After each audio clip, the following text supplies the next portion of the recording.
ओम अज्ञानतिमिरान्धस्य ज्ञानाञ्जनशलाकया चक्षुरुन्मीलितं येन तस्मै श्रीगुरवे नमः। श्रीचैतन्यमनोभीष्टं स्थापितं येन भूतले स्वयं रूपा कदा मह्यं ददाति सुपदान्तिकं। वन्देऽहं श्रीगुरु श्रीयुतापदकमलं।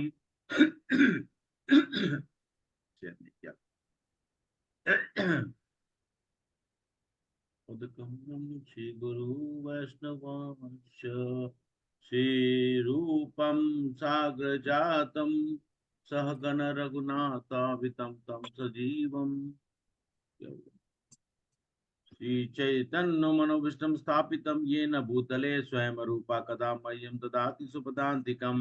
वन्देऽहं श्रीगुरु श्रीयुतापदकमलं श्रीगुरु वैष्णवांश श्रीरूपं साग्रजातं सहगण रघुनाथावितं तं सजीवं साद्वैतं सावधूतं परिजनसहितं कृष्ण चैतन्य देवं श्री राधा कृष्ण पादान् सहगण ललिता श्री विशाखा वितांश्च नमामि विष्णुपादाय कृष्णपृष्ठाय भूतले श्रीमते भक्तिवेदांत स्वामी नामिने।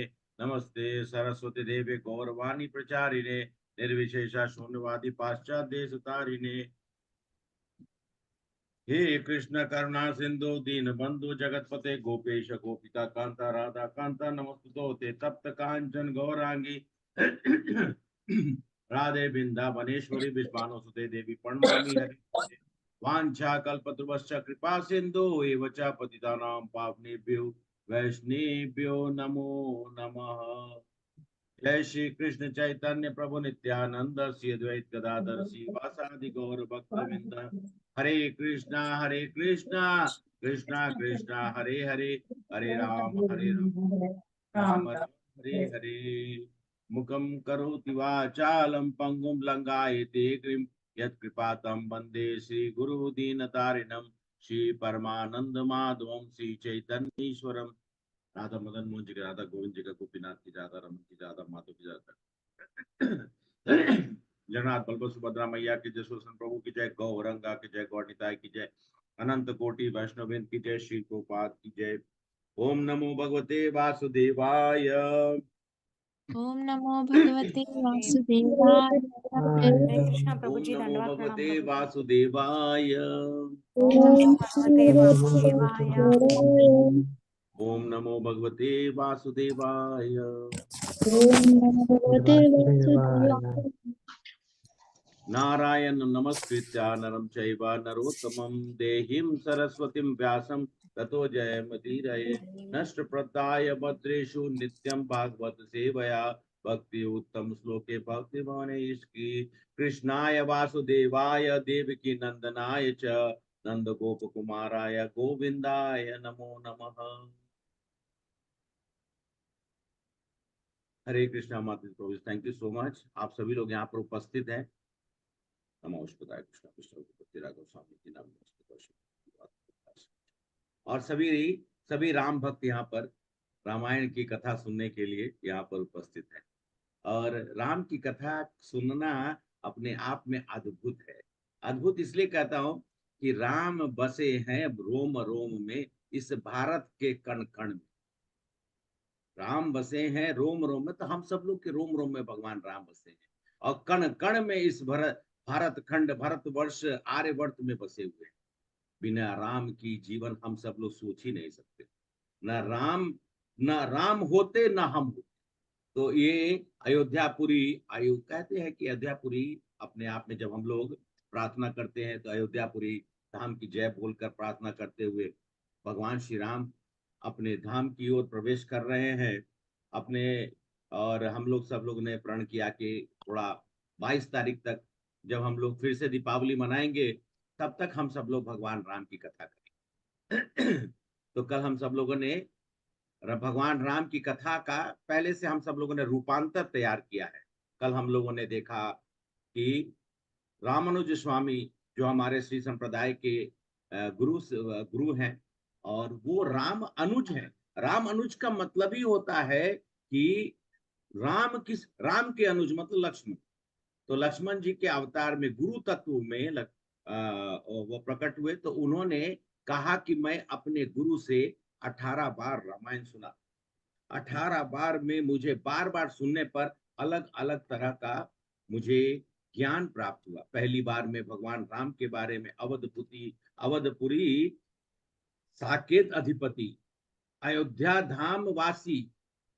तो भगवान कहते कि अयोध्या में अगर किसका वास होता है, सिर्फ और सिर्फ कृष्ण राम। तो हम सब लोग उनके चित्रण के बारे में सुना। फिर उसके बाद लक्ष्मण जी के बारे में सुना, लक्ष्मण जी के गुण तत्व के बारे में सुना। उसके बाद भरत महाराज के बारे में सुना। धन्य है कि भरत महाराज की कथा हम सब लोग सुनते हैं। भरत महाराज की कथा के बारे में बहुत कम लोग, थोड़ा बहुत कथन होती है, लेकिन भरत महाराज अगर ना होते तो ये रामायण पूर्ण होता ही नहीं। और रहे शत्रुघ्न, जिन्होंने कभी अपने जीवन में भगवान राम को सामने से देखा ही नहीं, उनके मुख पे तो बात छोड़ दीजिए, उनके शरीर पे भी नहीं देखा, मात्र उन्होंने उनके चरण को देखा।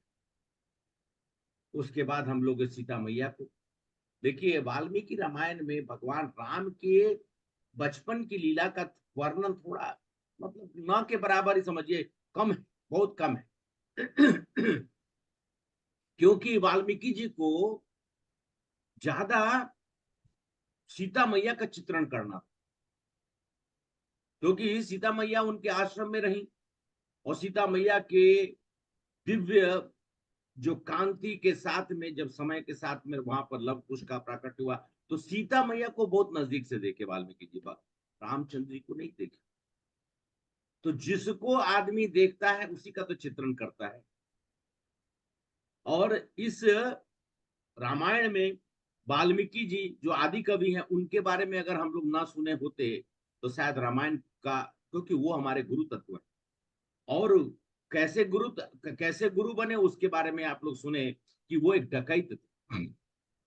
हम लोग के तरफ में चंबल में डाकू रहा करते थे, ऐसा सुनता था मैं। तो वो डकैत, कैसा डकैत होता होगा वैसा थे। और एक डकैत से वाल्मीकि ऋषि का, मतलब बनना का पूरा प्रोसेस नारद ऋषि ने किया। नारद ऋषि ने महान, नारद ऋषि का काम ही है, वो भगवान के परम भक्त है, वो सबको भक्त बनाते हैं। तो नारद जी के माध्यम से वाल्मीकि जी को पहला सूत्र मिला रामायण का। रामायण का मतलब क्या है? रामायण का क्या मतलब है? मैंने बताया था, रामायण का मतलब राम आयन, मतलब कि, रामायण। हाँ बोलिए। रामायण क्योंकि पूरा राम, भगवान राम की जर्नी ऐसे उन्होंने बताया था। अच्छा नहीं, मैंने बता, अभी लिख लीजिएगा। जहां राम रहते हैं, आयन मतलब राम और आयन, जहां राम रहते हैं वो रामायण। और संस्कृतः वाल्मीकि रामायण को मुख्य ग्रंथ के रूप में माना गया। बाद में हम सब लोग को तुलसीदास जिनके ईश है राम, उनके चित्रण को उन्होंने रामचरितमानस के रूप में दिया, जो कि कलयुग में 1600 के 1700 के बीच में भगवान के परम भक्त वो भी प्रकट हुए और रामचरितमानस को उन्होंने अवधि में लिखा। और अवधि में लिखकर हम सब लोगों को आज घर घर में रामायण या रामचरितमानस की गुणगान होती है। बहुत लोगों ने कहा, उर्मिला माता जी थे, उन्होंने कहा कि मैं मतलब हर मंगलवार को सुंदरकांड करती हूँ, अति सुंदर। अब सुंदरकांड की जब बात आ गई तो हनुमान जी की बात आएगी। हनुमान जी का नाम सुनकर कितने लोग मुस्कुरा रहे हैं? प्रीति माता जी कुछ टेंशन में है? नहीं, मुस्कुराइए मुस्कुराइए। एकदम एकदम संस्कृति माता जी मुस्कुरा रही है। तो भगवान राम के परम भक्त हनुमान, देखिए अगर हनुमान जी का वर्णन नहीं होगा तो फिर रामायण की कहानी अधूरी हो जाएगी। या रामायण तो शुरू भी नहीं होगा और अंत भी नहीं होगा। तो हनुमान जी के बारे में हम सब लोग कल वाल्मीकि जी पर आके रुक गए थे। सुबह का क्लास वाले को हनुमान जी के बारे में बताया जा चुका है, लेकिन अभी हमारे जो भी हैं यहाँ पर जो उपस्थित है, मैं रामायण जो लोग सुने हैं वो फिर से सुनेंगे। हनुमान जी भगवान के परम भक्त हैं। एक मैं वृतांत सुनाता हूँ हनुमान जी की महानता के बारे में। हम चले आते हैं त्रेता युग से, हम चले आते हैं द्वापर युग। द्वापर युग थोड़ा नजदीक है ना हमारे से, कलयुग के। हम लोग ऐसा सोचते हैं अरे बस 5000 साल पहले ही भगवान कृष्ण थे, राम भगवान थोड़ा सा और आगे है। तो हम लोग आ जाते हैं द्वापर युग में। एक दिन की बात है, भगवान कृष्ण बैठे हुए थे द्वारकापुरी में, तो उनको लगा कि गरुड़ जी अपने सेवा जो कर रहे हैं उनको अभिमान कि मुझसे ज्यादा तेज उड़ने वाला कोई है ही नहीं। और उन्होंने देखा क्या, इस सुदर्शन को हमेशा ये अहम रहता है कि मुझसे भगवान के उंगली में मैं हमेशा रहता हूँ, भगवान को मैं नचाता हूँ। मतलब वो खुद नाचते हैं लेकिन उनको लगता था कि भगवान को मैं नचाता हूँ। और उनकी पत्नी थी, परम प्रिया पत्नी, उनको अपने सुंदरता पे घमंड। किसको था? आप लोग जो सरस माता जी आपने बोलेगा, पद्मावती माता जी भी रही हैं, उर्मिला माता जी, लेकिन बाकी लोग बोलिए। भगवान से सत्यभामा। सत्यभामा। सत्यभामा, सत्यभामा, ओके, रिकी माता जी। और ये तो मॉर्निंग वाले से हम अभी इवनिंग में जो है वो लोग, क्योंकि ये कथा हो चुकी है। आगे हम लोग बस हनुमान जी का सबको, हनुमान जी का नहीं शुरू करेंगे तो आनंद ही नहीं आए। तो हनुमान जी को कृष्ण भगवान ने याद किया। देखिए कहा जाता है मारुतुल्य वेगम, वेग शब्द का 3 चीज से बताया जाता है। सबसे ज्यादा तेज वेग जो है हमारा मन है। हमारा मन जो है ऐसा है कि 1 सेकंड में, अभी अभी मंजू माता जी अमेरिका से घूम के आएंगे, 1 सेकंड के अंदर। कोई तो इनका कोई रिलेटिव होगा तो तुरंत उनका दिमाग जाएगा और वो वहां पे सोचेंगे, यहाँ पे कोई भी हो। मन का वेग कोई नहीं समझ पाता, उसी तरह से वायु का वेग किसी ने देखा नहीं है। हाँ, एहसास होता है जब बवंडर आता है, वो साइक्लोन आता है, या फिर चक्रवात आता है, तो हम लोग को वायु का वेग समझ में आता है कि वायु कितनी तेज चल सकती है। और उसके बाद गरुड़ जी, गरुड़ जी की भी गति जो है वो वायु के समान ही। लेकिन चौथा है हमारे हनुमान। हनुमान जी रामचंद्र काज करी आवे, और हम भगवान राम ने बस खाली सोचा, हनुमान जी वो काम करके चले आते। तो इन तीनों के कृष्ण भगवान क्या है ना, कि भगवान चाहते कि मेरे भक्त के अंदर में थोड़ा भी घमंड नहीं, थोड़ा सा भी, मतलब अंदर से, मतलब ये शुद्ध रहे। इनके अंदर में थोड़ा भी अहम होगा तो ये अपने भक्ति भाव में नीचे चले जाएगा, इनका पतन हो जाएगा। परम प्रिय भक्त लोग जब देखे कि देखिए पत्नी भी है लेकिन है तो भक्ति ही रूप में, लेकिन सत्यभामा क्या था ना, पत्नी का जो एक्चुअल जो रूप होता है वही रूप में थी। रुक्मिणी जी तो बहुत ही शांत एकदम, और एकदम दास्य भाव में रहती थी, लेकिन सत्यभामा हमेशा चैलेंज, कृष्ण भगवान को हमेशा चैलेंज करते रहती थी। पत्नी का खैर आप समझ सकते हैं। तो सत्यभामा का ये, उधर में गरुड़ जी का वो, और उधर ये सुदर्शन का भी। तो इन्होंने कहा, एक बार गरुड़ जी को बुलाए, हे गरुड़, जरा सुबह सुबह का बैठकी हुआ, सुबह सुबह द्वारकापुरी, अगर द्वारका आप लोग गए होंगे तो जहां पर अभी हमारा द्वारकापुरी का जो मंदिर है, वहां पर एक्चुअली में असेंबली बनता था, जहां पर द्वारकाधीश का मतलब जिसने भी आप लोग में से जो लोग गए होंगे, द्वारकाधीश का वहां पर बहुत सुंदर विग्रह है वो स्थान पे एक्चुअली में पार्लियामेंट बैठता था। और भगवान की जितनी भी महल थी वो बेट द्वारका में, जो कि समुद्र के अंदर चला गया। तो गरुड़ जी के साथ, और हमें, और वो क्या करते थे, गरुड़ जी उनको घर से लेकर पार्लियामेंट लेके आते थे, समुद्र के ऊपर से। तो समुद्र के ऊपर से आ रहा था, उन्होंने बोला कि गरुड़ तुम तो, क्या बात है, कितना तेज तुम उड़ते हो, तो एक काम करो, मुझे ना बहुत दिन से ना हनुमान नहीं मिले, हनुमान से मैं मिला नहीं, जरा तुम हनुमान जी को लेके आओ, क्या तुम मेरा ये काम कर सकते हो? बोला भाई एकदम, आप आपकी आपका आदेश, आप पार्लियामेंट में बैठिए, थोड़ा सा मतलब पार्लियामेंट का डिसीजन करिए, तब तक मैं हनुमान जी को ले आकर, आप बस अपना कार्य करिए, क्षण भर में मैं देखिए हनुमान जी को लेकर आता। गरुड़ जी उड़े। देखिए ऐसे कहा जाता है कि हनुमान जी जो है किम पुरुष लोक में, नाम क्या बोला, किम पुरुष लोक, किम, किम पुरुष लोक, KIMPURUSH, किम पुरुष लोक। अच्छा, हम लोग कौन सा देश में रहते हैं? सरस माता जी, आपने आपने भारत देश में। भारत देश में रहते हैं। भारत एक्चुअली में माता जी, आपके यहाँ पे पूजा करने के लिए तो जरूर कभी ना कभी पंडित जी लोग आते हैं आते हैं, तो वो क्या बोलते हैं, जम्मू द्वीपे भारतवर्षे आर्यवर्ते भरत खंडे। हम लोग खंड में रहते हैं, हम लोग देश में नहीं रहते। भारतवर्ष जो है ना, पूरा जो ये आप भूमि जो देख रहे हैं, जो कि खारा पानी से, खारा पानी मतलब समुद्र से जो घिरा हुआ है, वो पूरा भारतवर्ष है। उसमें से एक खंड है भरत खंड जिसमें हम सब लोग निवास कर रहे हैं। इसके आगे जाएंगे तो और बहुत सारे लोक है, जैसे हरिवंश लोक। हरिवंश लोक में नरसिंह देव भगवान की पूजा प्रहलाद महाराज कर रहे हैं, प्रहलाद महाराज कर रहे हैं, वो हरिवंश लोक है। हरिवंश लोक से और थोड़ा आगे जाएंगे तो वहां पर किम पुरुष लोक है, जहां पर हनुमान जी भगवान राम की पूजा कर रहे हैं। तो हनुमान जी जो है वहां पर पूजा कर रहे हैं। और अभी एक हनुमान जी की मूवी आई, मुझे कुछ लोगों ने आज पिक्चर ऑफिस में मैं था तो किसी ने बताया कि बहुत सुंदर दक्षिण भारत के ही कुछ में इसका प्रोडक्शन यहीं पे हुआ है, लेकिन बड़ी सुंदर हनुमान जी की मूवी है। शायद आप लोग को मौका मिले तो जरूर देखिएगा। तो हनुमान जी किम पुरुष लोक में हैं, वो बद्रिका क्षेत्र से बहुत आगे। गरुड़ जी हाँफते दौड़ते वो तब मतलब हनुमान जी को खोजते खासते किम पुरुष लोग पहुंचे।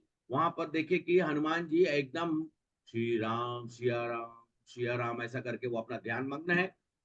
तो तुरंत उन्होंने कहा, हे हनुमान जी, हे हनुमान जी। हनुमान जी सुनी नहीं रहे, तब उन्होंने जोर से बुलाया, हे हनुमान जी, आपको सिया राम बुला रहे हैं। बस जैसे ही तब फटाक से इनका क्या हुआ, बोले कि नहीं नहीं, एक्चुअली में हनुमान जी आप तो उस त्रेता युग से आप ऐसे ही चले आ रहे हैं, कृष्ण भगवान ने आपको बुलाया है। अब कृष्ण भगवान से तो उनका दर्शन पहले भी हो ही चुका था। तो कृष्ण भगवान ने जैसे ही बोले, कृष्ण भगवान अच्छा अच्छा तो ठीक है, मैं पूजा पूजा कंप्लीट करके आता हूँ। तो ये जिद करने लगे, अरे क्या आप तो बंदर हैं, बानर हैं, आप कूद कूद के कैसे जाइएगा? एक तो मुझे आने में इतना समय लगा है, और आप वहां तक जाइएगा, पता नहीं कितना दिन लगा दीजिएगा। आप मेरे ऊपर बैठे, मैं आपको लेके चलता हूँ। बोले कि गरुड़ जी आप जाइए, मैं आता हूँ। बोले कि नहीं नहीं नहीं, मुझे उन्होंने आदेश दिया आपको लेके आने का। तो बोले कि गरुड़ जी मैं आपसे प्रार्थना करता हूँ, आप जाइए। तो उन्होंने कहा कि नहीं मैं नहीं जाऊंगा, आपको लेके जाऊंगा। तो उन्होंने गरुड़ जी को उठाया और ले जाके सीधा समुद्र में फेंक दिया। वो बेचारे गोता खाते खाते खाते नीचे चले गए हनुमान जी का ताकत से। तो गरुड़ जी अंदर पानी के अंदर डूब डूब डूब, जैसे पानी में आपको कोई डुबा दिया जाए तो कैसा लगेगा। अब बेचारे कैसे भी। अब इधर हनुमान जी तो जैसे कहते वेग, और ये तुरंत हनुमान जी पहुंच गए द्वारका।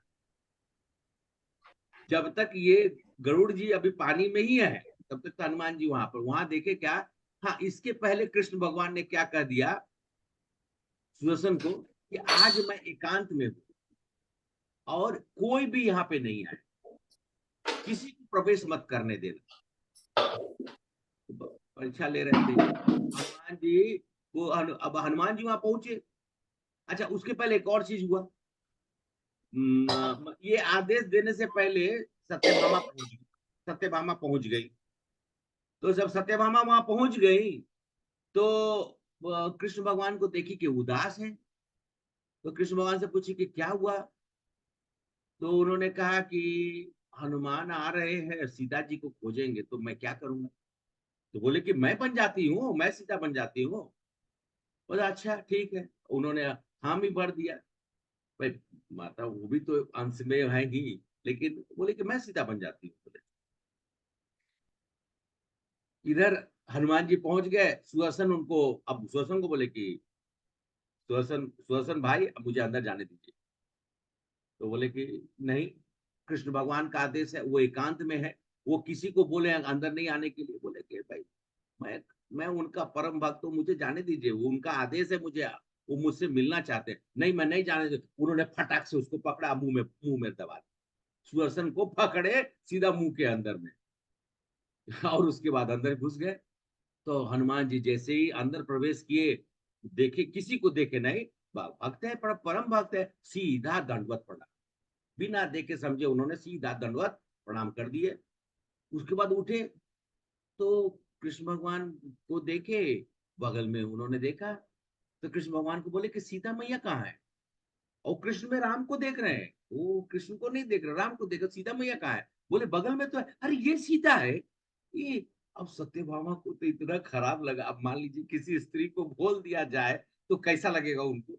अब तो बेचारी पानी पानी चेहरा लाल कि मैं क्या करूं, वो ओरिजिनल सत्यभामा के रूप में आ गई। उनको तो समझ में ही नहीं आया कि मैं क्या करूं। हनुमान जी ने उनकी बेइज्जती कर दी। मेरी सीता मैया कहाँ है? क्योंकि सीता मैया का उन सीता मैया का बहुत ख्याल रखते थे। सीता मैया से उनको इतना ज्यादा अटैचमेंट था, क्योंकि उनको चिरंजीवी का तो वरदान उन्होंने ही दिया था। और अंजनी पुत्र पवन सुत नाम, तो अंजनी के पुत्र हैं लेकिन सीता जी के वो पुत्र हैं। तब बोले कि हनुमान ये बाहर में कोई मिला नहीं क्या? बोला हाँ मिला है ना, उसको मैं मुंह में रखा हूं। तो उन्होंने मुंह से छोड़ दिया। अरे सुदर्शन तुम यहाँ, तुम्हारा ये मुंह। हनुमान जी ने मुंह, सुदर्शन बोला अरे बाप, आपने तो कहा था। ये तो हनुमान जी ने मुंह में बोल। इतने में देखे क्या, सामने से बेचारे गरुड़ जी पूरा हा हा हू करते हुए पहुंचे। वो तो बोले कि मैं कितना समुद्र के अंदर चला गया था। तो बोले ये क्या हुआ गरुड़, ये क्या हुआ? बोले कि, और वो गरुड़ जी हनुमान जी को देख के, आप यहाँ पर? तो बोला हाँ आपने कहा था मैं पहुंच गया। तो बोलते हैं कि हनुमान जी को मैंने कहा था ले चलने के लिए, इन्होंने मुझे समुद्र में फेंक दिया और वहीं से मैं आ रहा हूँ। बोला इतना समय लग गया? तुम तो कहते थे कि तुम पवन की गति से भी तेज चलते हो। तब सब लोग को समझ में आ गया है कि भगवान उनकी परीक्षा ले रहे हैं। और उन्होंने उन्होंने जो गलतियां की उनको एहसास हो गया। तो हनुमान जी ऐसे हैं हमारे कि जिसने हनुमान को याद किया उसका जीवन सफल हो गया। भारतवर्ष की विस्तार में खासकर हमने प्रमुख रूप से देखा है, और हमारे भारतवर्ष में एक एक वैसे तो आएगा बाद में, अभी मतलब अगले एक आध सत्र में मैं उसकी कथा करूंगा, लेकिन मैं एक कथा बताता हूं हनुमान जी से जुड़ी हुई। तो भगवान श्री रामचंद्र जी जब ये विश्वामित्र जी उनको लेके जा रहे हैं, तो जब मारीच को मारे, जब मारीच को मारे तो मारीच 100 योजन दूर गिरा।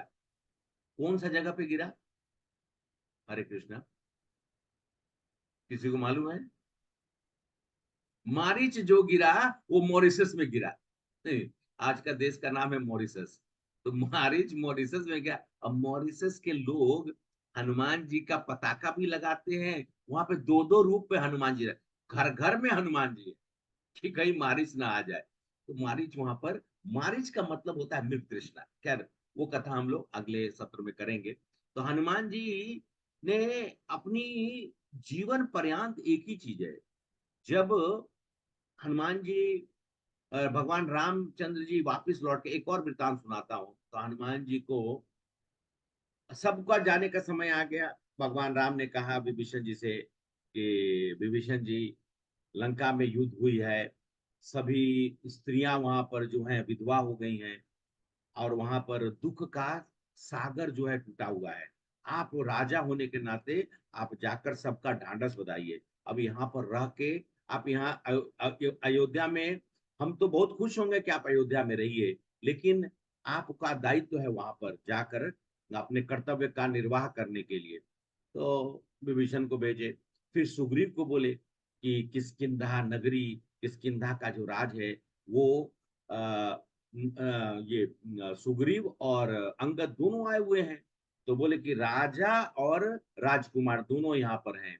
तो किष्किंधा का राज को संभालने के लिए तारा बहुत निपुण है, तारा बहुत निपुण है, लेकिन आपका वहां जाना बहुत जरूरी है। अंगद से भी कहे कि जाके आप मतलब उस राजपाट के कार्य को संभालने में आप सहयोग करिए। सुग्रीव और अंगद भी चले गए, एक एक करके सब लोग चले गए। उसके बाद हनुमान जी का समय आया। हनुमान जी को मालूम चल गया कि सबको भगवान भेज रहे हैं। तो ये क्या करते थे, सुबह उठते थे और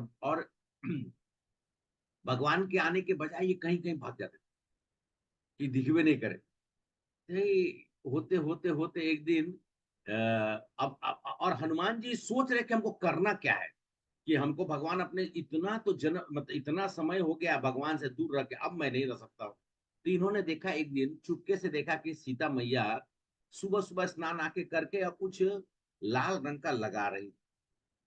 तो ये कूद गया। अच्छा, हनुमान जी को एकदम फ्रीडम था अपने, जैसे कि एक पुत्र को फ्रीडम होता है अपनी माँ के कक्ष में प्रवेश करने का। बाकी सबको अधिकार नहीं हो, लेकिन एक पुत्र को अधिकार है। तो वो हनुमान जी को अधिकार था, वो घुस गए। बोले कि अब अपना स्वरूप है बेचारे बाल ब्रह्मचारी आदमी। तो ब्रह्मचारी तो गए तो पूछे कि मैया ये आप कर क्या रहे? तो बोले अब सीता जी क्या बताती कि मैं मतलब पत्नी है तो मेरा धर्म है सिंदूर लगाना। तो उन्होंने कहा कि ये लगाने से भगवान राम की आयु बढ़ती है। वैसे भगवान की आयु बढ़ने वाला कोई बात नहीं है, भगवान भगवान है। लेकिन उन्होंने उनको प्रेम से समझाने के लिए बोलते भगवान की आयु बढ़ जाती है। बोले भगवान की आयु बढ़ जाती है? तो तब तो मैं ठीक है। वो गए वहां पर मार्केट में गए तो बोले कि सिंदूर जरा देना। तो बोला कितना? अब भाई जो दुकान वाला होगा देखा कि एक बानर सिंदूर मांग रहा है तो उसको लगा कि कौन कहाँ से आ गया है। लेकिन सुबह सुबह बेचारा आया हुआ है। बोले कि नहीं हमको सिंदूर चाहिए। तो बोले कितना? बोला एक बोरा। एक बोरा मतलब एक सैक, एक फुल बैग, गनी बैग, पूरा एक बोरा। बोले अरे क्या है सिंदूर का? कहा कितने जन्मों तक सिंदूर ले जाके कहीं लेके जाओगे? तो बोले कि सिंदूर थोड़ा सा लिया। नहीं नहीं मुझे तो एक बोरा ही चाहिए। जिद करने लगे। बोले कि हनुमान जी बोले कि अब वो जो है सामने वाला वो मान नहीं रहा है। बोले कि मैं अपना रूप दिखाऊं? तो बेचारे डर के मारे, तो बंदर तो क्या चंचल होता है, वो उठा के लेके चल देगा, क्या कर लेगा। आप लोग वृंदावन में गए हैं तो मेरा चश्मा और मोबाइल तो 2 बार गया। तो अंत में फ्रूटी पिलाना पड़ता है तब जाके चश्मा और मोबाइल मिलता है। तो वृंदावन में जाइए तो चश्मा लेके खोल के मोबाइल अंदर रख के जाने का है। तो हनुमान जी को अंत में वो दे दिया। बोला ले जाइए भाई आप। वो क्या किए पूरा का पूरा सिंदूर अपने ऊपर में डाल दिया। और अब भगवान से बहुत दिन से अब भगवान के बिना मिले उनका भी मन नहीं लग रहा था।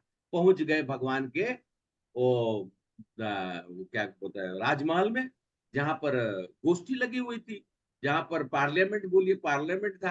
और भगवान राम सामने में थे और वो भी सोचे कि हनुमान बहुत दिन से दिखाई नहीं दे रहे। तो हनुमान जी तो गए, हनुमान जी सीधा सीधा घुस गए। सब लोग देखा तो खूब मजाक उड़ाने लगा। वही बहुत। तो अरे भगवान राम बोले ये हनुमान ये क्या करके आ गए हो तुम?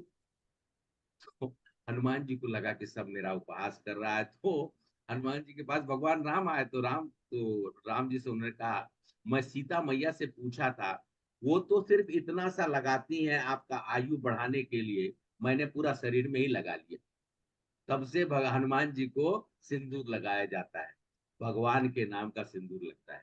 तो अब जो भी सिंदूर लगाएंगे वो राम के बड़ा प्रिय होंगे, जो हनुमान जी को सिंदूर लगाएंगे। तो हनुमान जी का जो मतलब प्राकट्य होना, मतलब केसरी नंदन भी कहलाते हैं, अंजनी अंजनी पुत्र पवन सुत नामा। तो पवन के पुत्र क्योंकि पवन ने उनको एक्चुअली मिला के, वो भी तो भगवान का मतलब शंकर जी के रुद्र अवतार है, उनको स्थापित किया गया। अंजनी को पुत्र नहीं हुआ था तो उनके गर्भ, अंजनी मैया के गर्भ में स्थापित किया गया।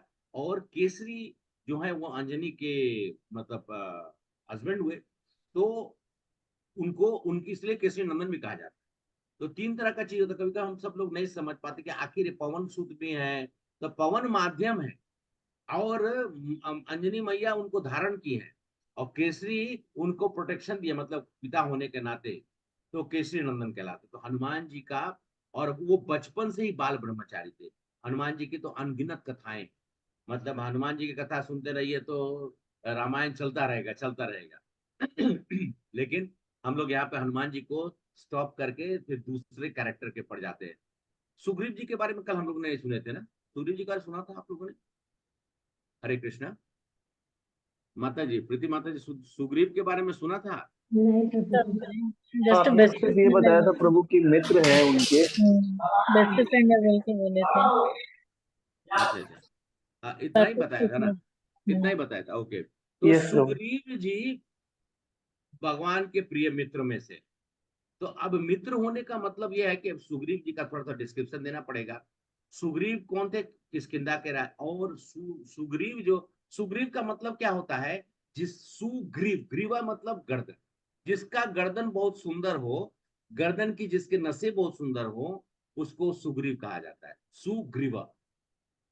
सुग्रीव लंका में जब प्रवेश करना था तो सुग्रीव जी की सहायता से भगवान रामचंद्र जी को हनुमान जी ने माता सीता का खबर लेके आए। और सुग्रीव कौन है? किसी को मालूम है सुग्रीव? सुग्रीव जी कौन है? सुग्रीव सूर्य के जी सूर्य सूर्य के पुत्र। पुत्र। हाँ, और उनकी माता का नाम? माता का नाम नहीं याद है। अच्छा चलिए ठीक है। ऐसा एक कहानी बहुत लंबी, मैं संक्षिप्त में बोल देता हूँ। अरुण, अच्छा अरुणा कौन है?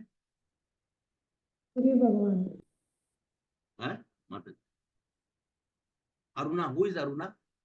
अरुण तो सूर्य के ये हैं, हाँ, रथ सूर्य के चालक है। सारथी हैं अरुणा। सारथी हैं, हाँ। लेकिन अरुणा गरुड़ जी के भाई है। अच्छा। अरुणा गरुड़ जी के भाई है। लेकिन क्या हुआ था कि कश्यप ऋषि की पत्नियों में से एक, जो पक्षियों की, मतलब जैसे पक्षी, कश्यप ऋषि के डिफरेंट, मतलब अलग अलग पत्नियां थी, अलग अलग, जैसे कि जलचर नवचर इस तरह करके सबका प्राकट हुआ था। उसमें से अदिति जो है देवताओं की, दिति जो है राक्षसों के, ऐसे ही करके उनकी और सारी पत्नियां था। एक पत्नी थी विनती। तो उनसे दो पुत्र, दो दो उन्होंने अंडा दिया। एक अंडा, अब इनको क्या था कि देख रही थी कि सामने में जो है मतलब एक पत्नी है, उनकी अनगिनत संतानें हो रही है और उनको संतान नहीं है। तो कश्यप ऋषि से उन्होंने प्रार्थना की तो दो अंडे हुए। उस एक अंडे में थे अरुणा, दूसरे अंडे में थे गरुड़। तो इनको इतना बेचैनी हो गया कि एक अंडा को तोड़ दिया, विनती। वो अंडा तोड़ गए तो अरुणा जो है उनका पूरा शरीर विकासी नहीं। उन्होंने बहुत कोसा अपनी माता को, और उसके कारण से उनको श्राप भी लगा था। तो आखिर, अभी मैं पूरा कहानी नहीं सुनाकर इतना ही होता। तो अरुणा जो है वो अंत में वो सेवक बने सूर्य की, सारथी बन गए, क्योंकि उनका तो नीचे का पोर्शन नहीं है। तो एक बार अरुणा को ना, उनको इच्छा हुई कि बहुत दिन से मैं जैसे हम लोग को भी कैजुअल लीव मिलता है कि नहीं, या प्रिविलेज लीव मिलता है क्या, काम करते करते कभी मन करता है कि थोड़ा सा प्रिविलेज लीव ले लेते हैं। हाँ, तो उन्होंने एक बार बोला कि मुझे थोड़ा, मतलब एक दिन के लिए तो कम से कम मुझे थोड़ा आप छुट्टी दे दीजिए, क्योंकि कंटिन्यूस सूर्य देवता के साथ तो कंटिन्यूसली चलाते रहो। तो उन्होंने कहा, सूर्य देवता कहते ठीक है, मैं थोड़ा सा तप कर रहा हूँ कुछ समय के लिए, आप एक दिन के लिए चले जाओ। ऐसा उन्होंने किया। उसी प्रकरण में वो इंद्र के पास गए। तो उन्होंने एक स्वरूप धारण किया, तो कन्या का अवसर, मतलब एक बहुत सुंदर स्त्री का रूप धारण किया। इंद्र आसक्त हो गए, तो उनसे एक पुत्र की प्राप्ति हुई। और वो पुत्र हुए कौन? इंद्र के पुत्र बाली। बाली। हाँ, और फिर खैर ये हो गया तब, क्योंकि ये सब जो कथा है, क्योंकि ये दिव्य कथाएं है, तो इसमें हम लोग अपना दिमाग नहीं लगाएंगे। एक दिन में ही कैसे हो गए? एक दिन में तो व्यासदेव 14 साल के प्रकट हो गए थे सत्यवती के गर्भ से। ऋषि पराशर के पुत्र ने, मतलब वो ऋषि पराशर ने खाली सत्यवती को सामने में रखे थे, और उनकी शक्ति के द्वारा उन्होंने वेद व्यास जी का प्राकट्य किया था। ऐसे हम सब लोग बहुत कथाएं सुनी है, और भगवान चाहे तो वो एक छिद्र से भी प्रकट हो सकते हैं। छिद्र कैसा? वराहदेव कहां से प्रकट हुए थे? हरे कृष्णा। वराहदेव कहां से प्रकट हुए थे? ब्रह्मा जी के नासिका से। नोज, हाँ, हाँ, नोस्ट्रिल्स। ब्रह्मा जी के नासिका से। और नरसिंह देव कहां से प्रकट हुए? खंबा से। भगवान कहीं से भी प्रकट हो सकते हैं। तो ये इधर अरुणा जी, अब तो देखिए कि पुत्र हो गया, तब पुत्र को उन्होंने लिया। उसके बाद वो चले गए, उसी रूप में चले गए सूर्य भगवान के पास। सूर्य देव भी देखे तो उनको आसक्त हो गए। उनको भी नहीं मालूम चला कि अरुणा है, तो स्त्री का रूप लिए हुए हैं। तो उनसे भी एक पुत्र की प्राप्ति हुई, जो हुए सुग्रीव। इधर बाली और सुग्रीव। और इन दोनों का एक्चुअली में दोनों क्योंकि पिता अलग है लेकिन माता एक ही है, इसीलिए इनका सृजन एक जगह, क्योंकि अब इनको तो अपना नॉर्मल रूप में आना था, अरुणा बन गए, तब तब इंद्र ये सूर्यदेव को भी लगा रही है। तो खैर ये प्रकरण इसलिए होना था क्योंकि इन दोनों को त्रेता युग में सेवा, मतलब सुग्रीव जी का और बाली का दोनों का भी तो एक रोल है, तो इसीलिए इन लोग का प्राकट्य हुआ। इनका सृजन एक आश्रम में हुई, तो कभी हम लोग कथा उसको सुनेंगे। तो सुग्रीव जी भगवान के मित्रता निभाते हुए उन्होंने माता सीता से ये हुआ, तो इसीलिए कहा जाता है कि सुग्रीव जी का पात्र भी बहुत इम्पोर्टेंट यहाँ पर देखा गया है। और एक बहुत सुंदर है। आप सब लोग तो बजट सुनते हैं, अभी आने वाला, अभी इस साल में तो इस साल का बजट जो होगा वो क्या क्या बजट बोलते हैं उसको, गवर्नमेंट आने के बाद वो सर्टिफाई, मतलब वो क्या, कौन सा बजट बोलते हैं, नाम भूल रहा हूँ। बजट आएगा, वैसे हर साल आता है ना बजट, आता है कि नहीं राकेश प्रभु जी? पता नहीं, फ्रीज कर गए। ओके, बजट आता है, बजट सेशन आप लोग सुनते हैं ना, माताएं सुनती हैं कि भाई यस कहाँ, प्रभु जी। हाँ माताएं सुनती है कि कहाँ कहाँ पैसा घट गया।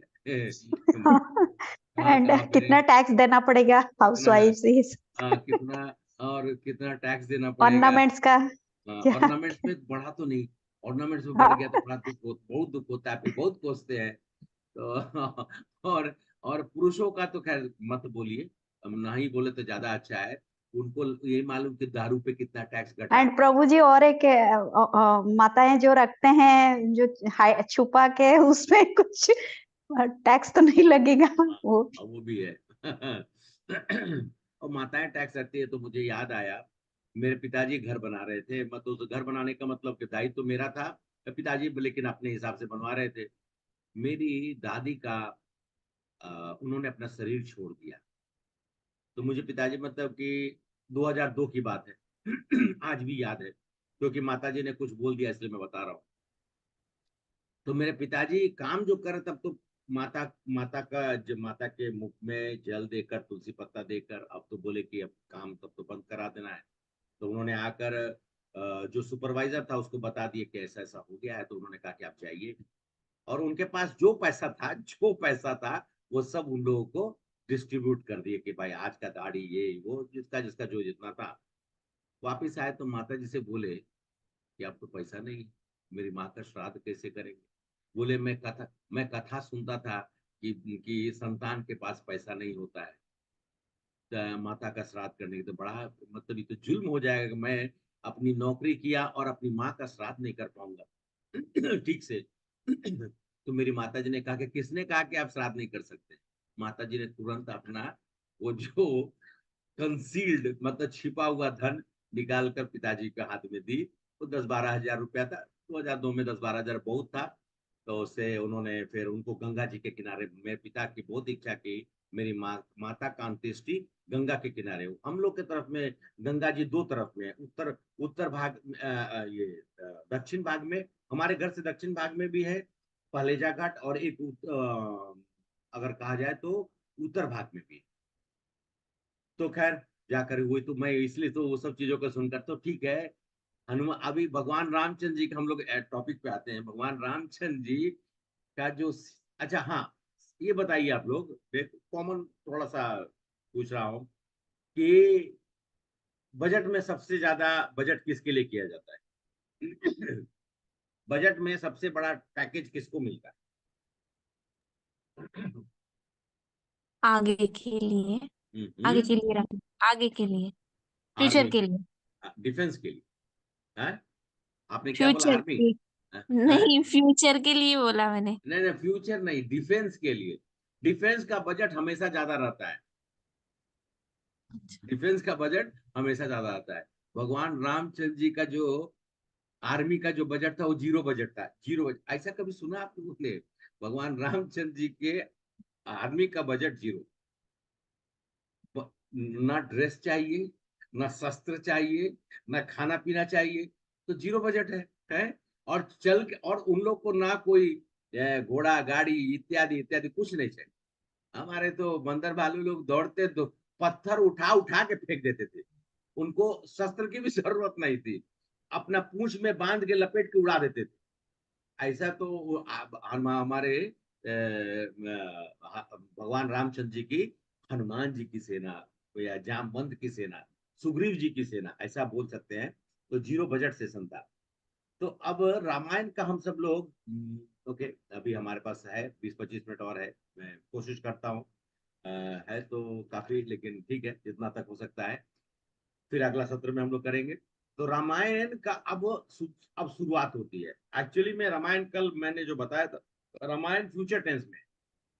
तो अब रामायण देखिए, कोई भी आदमी कुछ लिखता है तो क्या करता है, मान लिया जाएगा कोई काव्य राकेश प्रभु जी ने लिखा, तो क्या करेंगे, उसका प्रकाशन करवाएंगे, हैं, उसको प्रिंटिंग कराएंगे। प्रिंट कराने के बाद उसको फर्स्ट एडिशन 10,000 कॉपीज प्रिंटिंग कराकर फिर उसको बुक शेल्फ में डलवाएंगे, कहीं ना कहीं पे दुकानों में, ये जगह पे जाएंगे। फिर उसका प्रचार करेंगे कि हाँ, so and so book, Krishna consciousness by Rakesh Bhatnagar, so and so, ऐसा करके आप मतलब प्रचार होगा।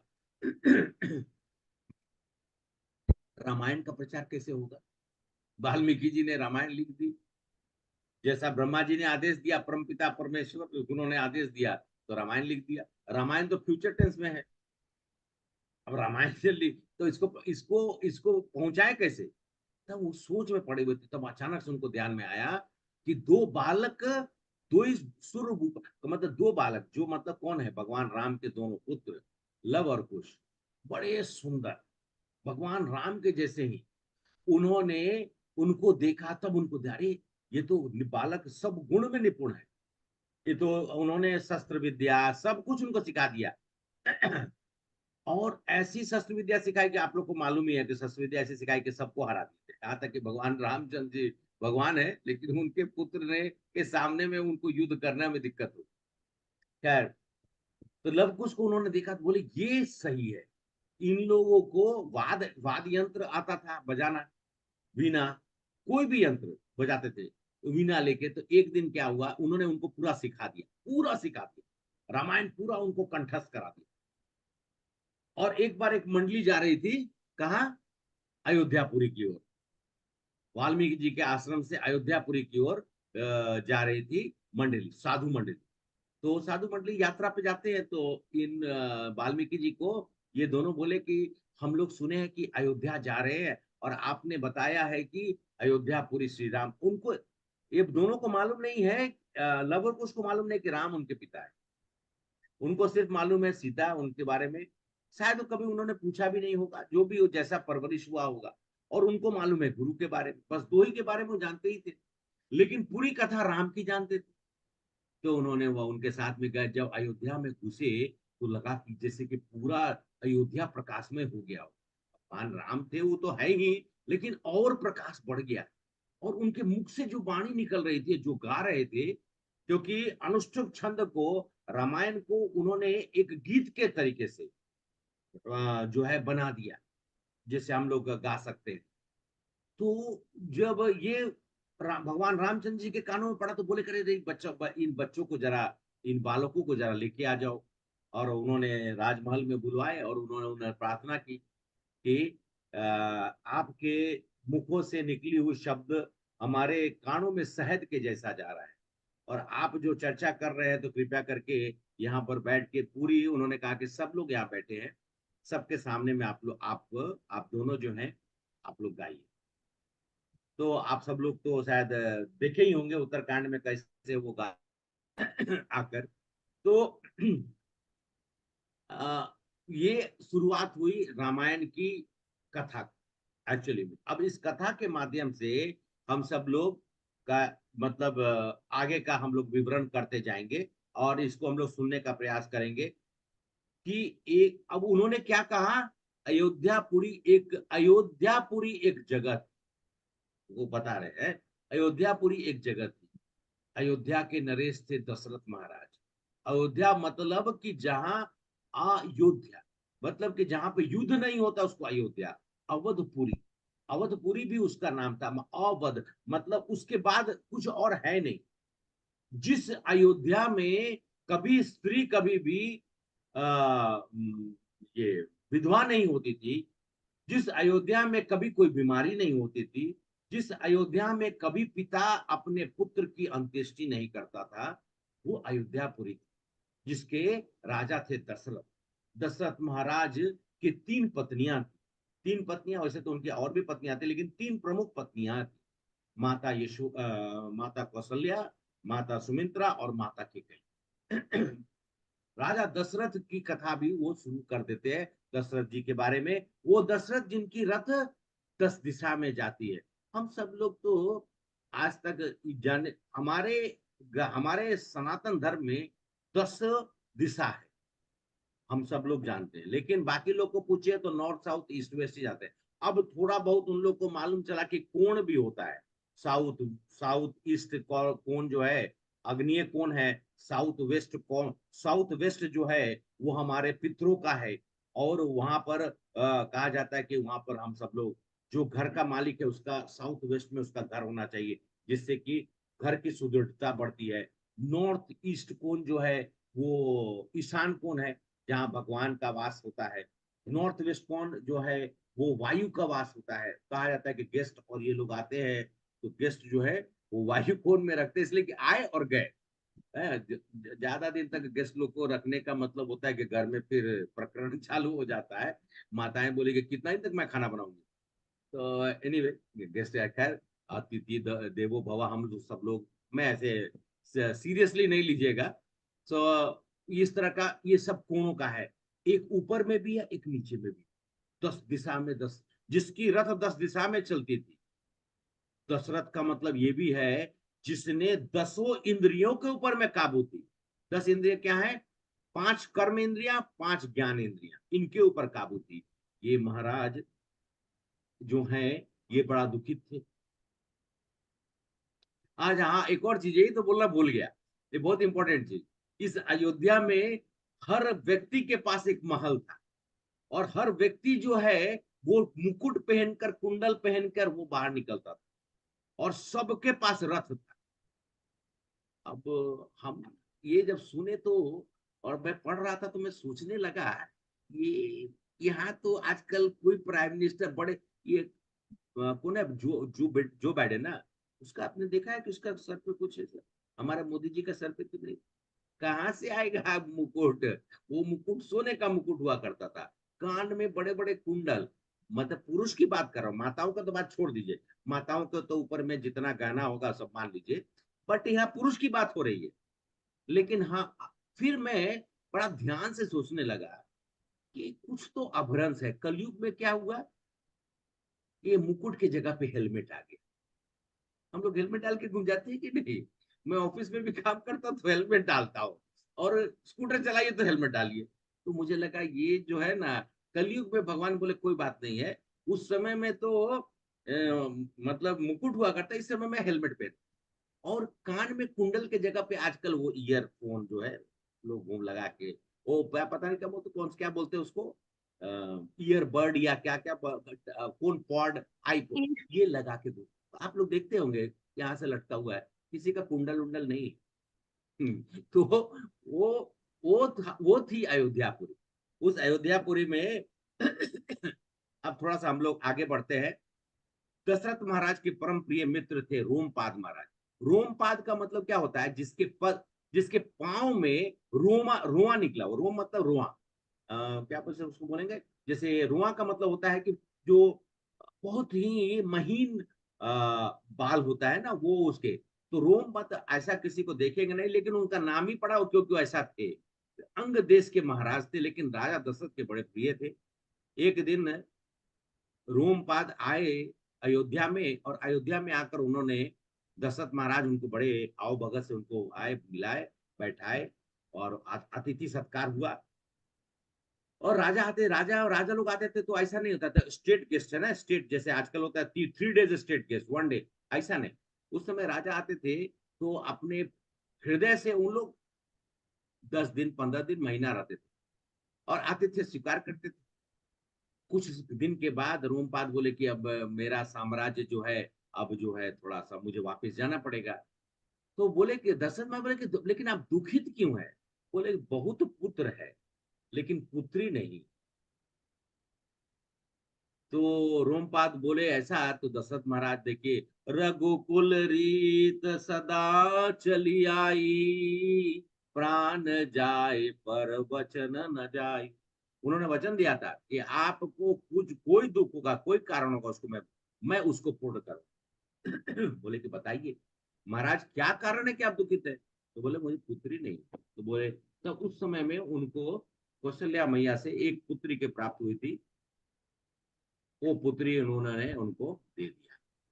बोला कि ये मेरी पुत्री है, आज से ये आपकी पुत्री। शांता नाम था उनका। शांता रोमपाद तो लोग पुत्र की इच्छा करते हैं। रोमपाद ने कहा मेरे पास बड़ी पुत्र है लेकिन मुझे पुत्री नहीं। धन्य भाग है जिनके घर में पुत्री का जन्म। चाहे आप सब लोग जितनी भी माताएं हैं किसी न किसी की पुत्री हैं। धन्य भाग है जिनके घर में आप प्रकट हुई और जिनके घर में आज रह रही। अगर हम उनका सम्मान नहीं कर सकते हैं तो हम जीने योग्य नहीं, हम पुरुष कहलाने योग्य नहीं। पुरुष का परम धर्म है कि क्योंकि हम सब लोग देवी को मानते हैं, सीता मैया को मानते हैं, लक्ष्मी जी राधा रानी को हम लोग मानते हैं, हम राधा रानी के संतान हैं। तो अगर हम अपने पत्नी के साथ में या फिर हमारे पुत्री हो चाहे कोई भी रूप स्वरूप में हो, उनका सम्मान करना हृदय से, उनका स्थान हमेशा शीर्ष होना चाहिए। तो वो लेके चले गए और इधर दशरथ महाराज की शादी, तीसरी शादी हो गई। तो मैंने बता दिया तीसरी शादी हुई केकई देश में, केकई माता केकई से। तो उस समय में राजा दशरथ और ये सुमंत जी और दो दो ही तीन लोग गए थे। तो एग्रीमेंट हो गया कि ठीक है आपको बेटा नहीं हो रहा तो आप मेरी पुत्री को मांगे हैं तो आप ठीक है मैं पुत्री दूंगा, लेकिन आपको एग्रीमेंट करना होगा कि मेरी पुत्री का जो संतान होगा वही राजा बनेगा। राजा दशरथ बोले ठीक है। अभी तो भाई पुत्र की प्राप्ति करना ही इम्पोर्टेंट था कि कई को लेके वो लोग आ गए। हाँ, आने से पहले ये एग्रीमेंट जो है वो उन्होंने गलती से कई देश के जो नरेश थे उन्होंने अपनी पुत्री को बता दिया। खैर वापिस ये लोग आ गए। अब तो केकई से भी संतान प्राप्त नहीं हुआ। अब दशरथ महाराज बहुत दुखित हो गए। उन्होंने कहा कि मेरा जीना व्यर्थ है। इस रघुकुल का मैं बड़ा दुर्भाग्य हूं कि मैं इस रघुकुल का जो वंश मैं दे नहीं पाया। इतना सुनने के बाद सुमंत को मालूम, सुमंत उनके बहुत प्रिय थे, उनके आप जैसा जो भी मान लीजिए सब। और ऋषि वशिष्ठ उनके गुरु, उनको मालूम चला कि दशरथ महाराज जो है वो उनको डिप्रेशन हो गया है। डिप्रेशन आज से नहीं है, बहुत पहले से डिप्रेशन हो गया है दशरथ महाराज को। मतलब अरे जो दशरथी हो, जो सब इंद्रियों पे काबू, उसको डिप्रेशन कहां से होगा। लेकिन बहुत दुखित। तब सुमंत ने कहा उनसे कि आप नहीं, ऋषि वशिष्ठ ने कहा आप यज्ञ, रासु यज्ञ करिए। तो सुमंत जी ने कहा कि रासु यज्ञ करने में बहुत युद्ध करना पड़ता है, उसमें बहुत मारकाट होता है, वो छोड़ दीजिए। गुरु महाराज, आप गुरु वशिष्ठ, आप ऐसा यज्ञ करें, आप एक काम करिए। उन्होंने बोला, वो तो प्राइम मिनिस्टर के रूप में भी थे, बोले कि आप ना अश्वमेध यज्ञ करें। बोले हाँ ये भी ठीक है सुमंत जी, आपका कहना भी उचित है, तो हम लोग अश्वमेध यज्ञ करते हैं। फिर इतने में सुमंत जी बोलते हैं कि मैंने आपके पिता, मतलब दशरथ महाराज के पिता का नाम क्या है?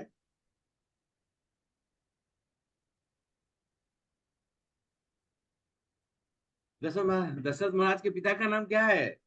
दशरथ महाराज के पिता का नाम अज है। अज अज याद रखिए। कम से कम भगवान राम के दादाजी का नाम तो जानिए, है अज।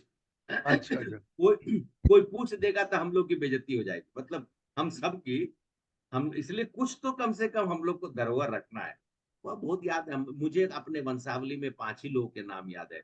मतलब मेरे पिता, मेरे दादाजी, मेरे परदादा जी, मेरे पर परदादा जी, उसके बाद एक और। इतना ही मुझे वंशावली मालूम है, लेकिन बाकी ठीक है।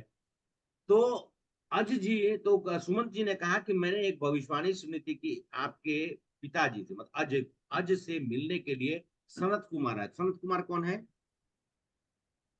मैं नाम बोलता हूँ, मैं पूछता हूँ इसलिए क्योंकि आप लोग को भी मालूम है। संत कुमार ब्रह्मा जी के सनकादिक। 4, और हाँ, कुमारस। हाँ चतुष कुमार में से सनत कुमार जो है एक है, पुत्र है। वो आए थे और उन्होंने क्या कहा था? वो कह गए थे कि रोमपाद के, मतलब उनके मित्र के बारे में बोल, रोमपाद के राज्य में सूखा पड़ेगा, तब ऋषि श्रृंगी आएंगे। और तब जाके वो अकाल और सूखा जो समाप्त होगा। लेकिन साथ साथ में दूसरी भविष्यवाणी भी करके गए थे। वो क्या बोले थे कि अयोध्या के महाराज आपका आपके लिए श्रृंगी ऋषि पुत्र कामेष्टि यज्ञ करेंगे और आपको पुत्र प्राप्त होगा। इतना सुना तो उन्होंने एकदम वो महाराज बोले कि जल्दी करो भाई, जल्दी करो। तो मत और दूसरी चीज है कि भाई ऋषि श्रृंगी है कहाँ? तो ऋषि श्रृंगी तो एक्चुअली में वो बोले कि वो अभी अंग देश में ही है। अब उसको उनकी भी कथा हम लोग सुनेंगे कि ऋषि श्रृंगी कौन थे। आप लोग ऋषि श्रृंगी के बारे में आप लोग सुना है? कथा आपने सुना है? हाँ, ये परीक्षित महाराज के अच्छा जो उनके अच्छा। साथ जो उनके परी- पिताश्री के ऊपर, हाँ, सांप, गले में सांप डाल दिया था परीक्षित महाराज। देन उसके बाद इनका अभिशाप आया था ऋषि। वो हाँ वो श्रृंगी है और ये श्रृंगी, हाँ, ये दूसरे श्रृंगी है। इनका इनका जो है ये ठीक। अच्छा मैं ना माता तो माता पता जी, नहीं प्रभु जी हाँ मुझे। नहीं नहीं, कोई बात नहीं, आपने बताया वो सही बताया है। हाँ पद्मावती मैं माता जी बोलिए। मैंने सुना है Prabhu ji, but completely I didn't remember. But he is very powerful Prabhu ji, and if where he is, there will be no, there will be full rain and paddy and everything will be fine where he is yes, present. He is very powerful. तो Yes. ऋषि सिंह नहीं, अब मैं आप लोग को बोल देता हूँ, जैसे कि मैंने पूछा ना बनीता माता जी, बस इसको आप इंजॉय करिएगा, डोंट टेक एनीथिंग इनटू कोई भी यस कोई प्रभु भी जी, आई एम कोई एंजॉइंग थॉरोली। कोई अच्छा भी लग रहा बात है। को कोई भी बात को आप लोग हृदय से नहीं, क्योंकि मेरे को थोड़ा बताना है तभी आप लोग को आनंद आएगा। एक बार यस एक सर। महाराज गए कथा करने के लिए। तो कथा करने के लिए गए तो उन्होंने पूछा, जैसे मैंने पूछा कि आप लोग ने कथा सुनी है, तो उन लोगों ने कहा हाँ हमने कथा सुनी है। बोले जब कथा सुनी तो मैं कथा क्यों करूं, उधर चले गए। तो फिर दूसरे साल फिर से हुआ कि उन महाराज को बुलाया जाए कथा करने के लिए। तो इस बार सबने डिसाइड किया कि हम लोग बोलेंगे कि हम नहीं सुने। तो वो आए तो उन्होंने पूछा कि आप लोगों ने कथा सुना है? तो उन्होंने बोला कि कथा नहीं सुना है। तो बोले फिर सुनाने का क्या जरूरत, फिर चले गए। अब इन लोग बोला कि अब क्या किया जाए। तो डिसाइड किया इन लोगों ने कि इस बार आधा लोग बोलेगा कि सुने, आधा लोग बोलेगा कि नहीं सुने। तो महाराज आए तो उन्होंने पूछा कि आप लोगों ने कथा सुनी है? तो आधा लोग ने कहा कि हाँ हमने सुनी, आधा लोग कहा हमने नहीं सुनी। तो बोले फिर मेरा क्या जरूरत है, जो सुने वो सुना दीजिए इन लोगों को। फिर चले गए। तो ऐसा, खैर मैं आप लोगों को कथा सुनाऊंगा ही। ऐसा नहीं करेंगे। तो कहते हैं कि भविष्यवाणी श्रृंगी जी आएंगे और पुत्र कामेष्टि यज्ञ कराएंगे और आपको पुत्र प्राप्त होगा। तो तुरंत हुआ कि भाई ऋषि श्रृंगी को बुलाया जाए। तो श्रृंगी ऋषि के बारे में हम लोग को जानना चाहिए, तो जरूर सुनना चाहिए। कश्यप ऋषि ने अपने मन से प्रकट किया, उन्होंने एक पुत्र की प्राप्ति हुई, उनका नाम था, देखिए सब लोग ध्यान से सुन लीजिएगा, क्योंकि ये सब चीजें कहीं ना कहीं से मैं पढ़ के, कहीं ना कहीं से सुनकर इसको लिख के आप लोग के लिए यहाँ प्रस्तुत करने का प्रयास हुआ। कहीं मुझसे गलती हो तो मुझे क्षमा कर दीजिएगा। विभांडिक नाम के पुत्र का कश्यप ऋषि के मन से प्रकट। और बी भांडिक, तो बी भांडिक का मतलब, जहां बी का मतलब नहीं और भांडिक का मतलब बर्तन। तो कहने का मतलब जहां कहीं कोई बर्तन ही नहीं हो, तो मतलब विभांडिक ऐसे थे जिनका प्रकट हुआ, उन्होंने कभी बर्तन देखा ही नहीं। कंदमूल खाते थे और जहां प्रकट हुआ था वो जंगल था, वहीं पर रहते थे, अपना तपस्या करते थे। एकदम बहुत तपस्वी। एक बार वो तपस्या करने लगे तो देवेंद्र सॉरी, ये प्रश्न मुझे पूछना था लेकिन मैं पहले बता दिया। तपस्या करने से सबसे प्रॉब्लम किसको होता है? कोई तपस्या करे, मंजू माता जी तपस्या करेंगे तो प्रॉब्लम किसको होगा? खूब घोर इंद्र, तपस्या करेगी, घर वाले को छोड़कर। इंद्रदेव। इंद्र, इंद्र को तप इंद्र का सिंहासन हिलने लगा। और ये विभांडिक ऋषि जो है वो जोरदार तपस्या किए जा रहे हैं। तो इन्होंने देखा कि अब तो बड़ा ही तो कष्ट वाला बात हो गया। तो ऐसे तो इनके पास बहुत सारे अप्सराएं हैं, अप्सराओं को भेजा करते थे। विश्वामित्र जी को इन्होंने 2-3 बार तो ऐसे ही किया उन्होंने। लेकिन इस बार इन्होंने सोचा कि ये विभांडिक से बड़ा कोई स्पेशल है, इसलिए मैं अपने, अगर इनमें से किसी को भेजा तो इन लोग हो सकता है कि भस्म कर दे। डर के मारे कोई जाना भी नहीं चाह रहा है। तब ये गए ब्रह्मा जी के लोक में भी अप्सराएं हैं। लेकिन आप बोलेगा प्रभु जी वो सत्य लोक है, नहीं, वहां पर मतलब माताएं हैं, सुंदर हैं। अब लेकिन वो सेल्फ रियलाइज्ड है। सेल्फ रियलाइज से मुझे एक चीज याद आने लगा। सेल्फ रियलाइज आप सब लोग सुने हैं कि नहीं? सेल्फ रियलाइजेशन यस सुना है कि प्रभु, नहीं सुने आपने? सुने हैं हैं? प्रभु, आत्म सुने साक्षात्कार। हैं। हाँ, आत्मसात।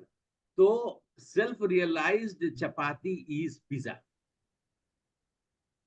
Self realised chapati is pizza. ये नहीं सुने थे। पर एक महाराज बोल रहे थे, self realise chapati is pizza. Pizza कितना लोग खाए? मैं तो मतलब अब तो खैर बार बार में खाना बंद हो गया, तो कभी कभार बनता माता जी, self realise chapati is called pizza. Anyway, हंसाने के प्रभु लिए जी यहाँ पे भुवनेश्वर इस्कन में मिलता है पिज्जा। मैं आऊंगा आपके यहाँ पे ना, तब फिर हम लोग जाएंगे खाएंगे। हाँ बिल्कुल। Please come. तो मुझे याद करके आप खिलाइएगा, ठीक है? तो जी प्रभु जी। हाँ जी माँ। तो ये विमांडिक ऋषि तपस्या में ये गए वहां सत्यलोक में। सत्यलोक में ब्रह्मा जी से कहा। ब्रह्मा जी बोले, देखो इंद्र, तुम हमेशा तुम्हारा प्रॉब्लम है भाई, ऐसा प्रॉब्लम लेके क्यों आते हो? ये क्या है, तुमको क्यों समझ में आता? नहीं नहीं, बहुत तपस्या कर रहा है, 100% मेरा राजपाट चला जाएगा। बोले कि कृपया करके मुझे कोई ऐसा दीजिए जो कि मतलब, अब कोई जाने को तैयार, कौन जाएगा वो मतलब विभांडिक ऋषि के सामने में। तो अंत में एक हर्षा नाम की बड़ी हिम्मत, वो भी सेल्फ रियलाइज, वो उनको वो तैयार है। बोले ठीक है, मैं चलूंगी, जो भी होगा, अगर श्रेष्ठ ऋषि हैं तो मुझे भी, मेरा भी कल्याण ही होगा। तो हर्षा नाम की जो थी वो चली गई और साथ में गई वहां पर। बोले कि ठीक है, कहाँ पे? तो उन्होंने बता दिया कि ऐसा ऐसा जगह है। वहां गई तो विभांडिक ऋषि ने देखा क्या कि स्त्री सामने में आ गई, तो गुस्सा करने लगी, ऐ तुम कहाँ से चली आई? तो बोले कि स्त्री होकर तुम यहाँ कैसे आ गई हो? तो उन्होंने कहा कि मैं स्त्री कहाँ हूँ, मैं तो सोल हूँ। प्रभुपाद क्या बोलते थे? Everybody is a soul. Soul तो स्त्री और पुरुष नहीं होता है। तो इस विमांडिक ऋषि समझ गए कि जरूर कोई ना कोई तो ये मतलब उच्च उच्च लोक से आया हुआ है। तो उन्होंने पूछा कि क्या तुम्हारा क्या क्या प्रयोजन है? वो तो गुस्सा में है, स्त्री को देख के उनको गुस्सा आ गया है। तो बोले कि तुम्हारा क्या प्रयोजन है आने का? तो प्रयोजन मतलब क्या, मतलब क्या, तुम किस कारण से आई? तो उन्होंने कहा कि मुझे पुत्र चाहिए। ऐ पुत्र चाहिए तो जाके मेरे पिता से बोलो, जाके ब्रह्मा जी से बोलो, मुझसे क्यों बोलने आई हो? नहीं नहीं, मुझे तो आप ही से पुत्र चाहिए। अब बेचारे क्या करे? तो इन्होंने बोला ठीक है, मैं अपना शक्ति देता हूँ, लो। इन्होंने शक्ति दे दिया उनको, बोला इससे तुम्हें पुत्र प्राप्त हो जाएगा। अब आप लोग भी सोचेंगे ऐसा होता था? हम बोले हाँ, मतलब जो लोग तेजस्वी है और जो लोग है तो उनके हाथ में इतनी शक्ति है कि मात्र आंख चक्षु से ही, अभी और सुनिएगा, अभी आगे भी आपको सुनने के लिए मिलेगा। तो भिमांडिक ऋषि ने शक्ति दे दी। अब ये सोची कि अरे कहाँ मैं माँ बन के इस बच्चे का सृजन करके पालन पोषण करूंगी? मैं तो गई थी सत्यलोक में, अब मुझे सत्यलोक से आगे जाना है, यहाँ वापिस थोड़े आना है। अब उनको समझ में नहीं आया कि इतनी तेजस्वी शक्ति को क्या करे। तो देखिए सामने में हिरण, तो उन्होंने, और वो भी दिव्य हिरण, ऑब्वियसली वो प्रकट हुई। तो इन्होंने क्या किया, अपने सत्यलोक में थी तो सेल्फ रियलाइज था, तो इन्होंने अपने मतलब मस्तिष्क से वो जो शक्ति है वो सीधा ट्रांसफर कर दी उस हिरण के अंदर, उसमें भेज दिया। और वहां से वो चली, अंतर ध्यान हो गए। इतने में हिरण क्या हुआ, गर्भ माता हिरणी जो थी वो गर्भवती हुई और तुरंत एक सुंदर बालक का जन्म हुआ। लेकिन उस बालक में एक ही प्रॉब्लम था, उस बालक के सर पे छोटे छोटे जैसे हिरण के जो होते हैं ना, आप लोग हिरण को देखिए ना, वो बड़ा सिंह वाला नहीं, वो हिरण जिनके छोटे छोटे होते हैं, ये छोटे छोटे से सिंह, लेकिन थे वो बालक जो है। तो ऋषि सिंह का नाम इसलिए श्रृंग, श्रृंग है ना, इसलिए उनका नाम पड़ा। अब ये क्या हुआ नाम, तो अब ये बच्चा का जन्म हो गया, अब इसका लालन पोषण कौन करेगा? तो वो हिरण जो है वो पहुंच गए भिवांडिक ऋषि के पास। भिवांडिक ऋषि बोले कि अरे थोड़ा देर पहले तो एक स्त्री आई, अब ये हिरण कहाँ से आ गया? बोले कि तुम कहाँ से? तो अब वो हिरण वहां से जा ही नहीं। तो इनको लगा कि कुछ तो कारण है, तो अब हिरण जो है उनको अपने साथ साथ में लेके गए। तो जैसे आगे गए तो देखे एक सुंदर सा बालक को देखे तो उनको थोड़ा सा अटपटा सा लगा, लेकिन फिर बोले कि ठीक है, वात्सल्य प्रेम जाग गया। तो उन्होंने बच्चे को ले आए और उसका सृजन करने लगे। वो श्रृंगी ऋषि का सृजन करते करते एक समय उनको पूरा, अच्छा उन्होंने क्या किया, अच्छा यूपी से कौन लोग हैं यहाँ पर? नहीं मतलब श्रीनिवास प्रभु, मैं भी नहीं हूँ। यूपी से कोई नहीं। राकेश प्रभु जी आप दिल्ली से। दिल्ली से हैं? अच्छा, कोई नहीं यूपी से। अच्छा ठीक है। वैसे दिनेश प्रभु थोड़ा बहुत यूपी है, थोड़ा बहुत बिहार है। तो यूपी में एक क्षेत्र है जिस चंबल की घाटी। चंबल की घाटी में अभी आजकल समय, आजकल तो खैर डकैत भी लोग भी नहीं है, पहले डकैत लोग रहा करते थे। उसी चंबल का घाटी में जहां पर शेर था, शेरनी नहीं, बाघ था, बाघिन नहीं, हाथी था, हथनी नहीं है, और जो भी समझ लीजिए, हिरन था, हिरनी नहीं। तो वो विमांडिक ऋषि इंश्योर करते थे कि कोई भी मादा जाति का कोई भी चीज नहीं हो जिससे कि ये ऋषि श्रृंगी जो है वो अछूता रहे। क्योंकि यज्ञ करने के लिए, पुत्र कामेष्टि यज्ञ के लिए जो कंडीशन था कि वही ऋषि कर सकते हैं जिन्होंने अपने जीवन काल के शुरू में कभी भी किसी स्त्री को नहीं देखा। वो तो उनकी तो माँ भी नहीं थी ना, माँ को भी दर्शन नहीं किया था उन्होंने। तो ऐसा प्रयोजन हो गया। अब इतने में अब हम चले आते हैं कहां पर, रोमपाद जी के यहाँ। रोमपाद जो है, जो रोमपाद कौन है, क्योंकि कैरेक्टर बता रहा हूं तो आप लोग को याद भी कराना जरूरी है। कल को आप लोग को किसी को सुनाएंगे तो एटलीस्ट आप लोग को याद रहेगा। महाराज दशरथ दशरथ के महाराज के मित्र। फ्रेंड। हाँ, महाराज मित्र। दशरथ के प्रिय मित्र। तो रोमपाद जो है, उन्होंने एक यज्ञ किया, यज्ञ में ब्राह्मणों को बुलाया। जब दान दक्षिणा देने का समय आया तो रोमपाद ने देखा कि एक बहुत सुंदर अमूल्य रत्न वो ब्राह्मणों के वो मतलब गलती से आ गया है। उन्होंने क्या किया, उसको छिपाकर एक बड़ा रत्न दे दिया। ये ब्राह्मण देवता समझ गए। ब्राह्मण देवता को रत्न से क्या मतलब, उनका तो काम है धन, मतलब पूजा पाठ इत्यादि करना। लेकिन ब्राह्मण देवता को अच्छा नहीं लगा। उन्होंने बोले कि आपने मेरे साथ धोखा किया है। मतलब उन्होंने बोला कि महाराज आपने तो संकल्प का आपने पूर्ण नहीं किया। इसलिए उन्होंने क्या किया, ब्राह्मणों का जो यूनियन में जाकर, यू मतलब ब्राह्मण आजकल यूनियन सब होता है ना, तो ब्राह्मण का यूनियन में बोला कि मेरे साथ में धोखा हुआ है, तो सब लोग अभी हम सब लोग स्ट्राइक। तो रोमपाद ने उनको बहुत मनाने की कोशिश की। उन्होंने बोले कि नहीं, अब हम लोग इस देश को छोड़ के जा रहे हैं। जैसे ही ब्राह्मण सब उस जगह को छोड़े, वैसे ही अकाल उस धरती पे आ गया। अब तो रोमपाद बेचारे बहुत कष्ट में, क्या करे, प्रजा जो है हाहाकार कर रही है। तब किसी ने कहा कि इस जगह पर वो ही बारिश करा सकता है जिसने कभी स्त्री को नहीं देखा हो। अब ऐसा कौन व्यक्ति मिलेगा। तो बोला कि हाँ।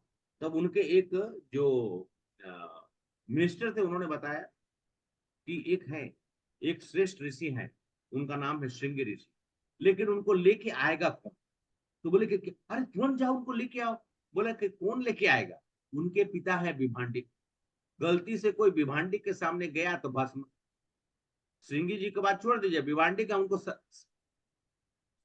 राम नाम सत्य कर देंगे। तब कोई जाने को तैयार ही, डर के मारे कौन जाए। तब अंत में मतलब नगर वधु, या आप बोल सकते हैं जो कि एक स्त्री जो अ, नगर वधु के रूप में थी, वो बोली कि कोई बात नहीं, मेरा जीवन अगर कुछ काम आ जाए इस राज्य के तो वो बहुत होगा। तो वो तैयार हो गई। उन्होंने कहा राजा से कि मैं जैसा मैं एक ही शर्त पे जाऊंगी, जैसा मैं कहूं वैसा आप करिए। अब उन्होंने रोमपाद ने कहा कि अरे जो कहोगी वो मैं करूँ। तो ये तैयार हुई। इन्होंने बड़ा अच्छा जो गेरुआ वस्त्र धारण किया, अपना जटाजूट पे वो सब जो है डांड डूल के, और एकदम मतलब जैसे कहते हैं उपासनी का रूप, जैसे कहते हैं ना कि सन्यासिनी का रूप धारण करके, और अपने साथ में दो सहयोगी को, उन लोग को भी वैसा ही बना दिया। स्त्री दो, तीन स्त्री गई, और जहाज, एक जहाज ली और बोले कि एक जहाज चाहिए। जहाज से इन लोग गए, और इन लोगों ने कुछ अच्छा प्रसाद बना के लेके गए। तो इन लोग उतरे। इस बीच में विभांडिक ऋषि के इन लोग एक ये प्रयोजन हुआ कि विभांडिक ऋषि को वहां से कैसे निकाला जाए। तो विभांडिक ऋषि का तो एक कोई ऋषि थे, उनको वो किसी कष्ट में फंस गए थे। तो उनको विभांडिक ऋषि का वो संदेश आया कि आपको बुला रहे हैं, कृपया करके आप जाइए, उनकी सहायता करिए। तो विभांडिक ऋषि ने ऋषि श्रृंगी को बोले, तुम 3 बार तपस्या, तुम 3 बार यज्ञ करना, तपस्या करना, ध्यान रखना, और मैं जा रहा हूं, मैं जल्दी आऊंगा। ऐसा कहकर चले गए। अब जैसे ही खबर मिली कि वो गए, इन लोग जहाज से उतर कर सीधा ऋषि सिंह के पास।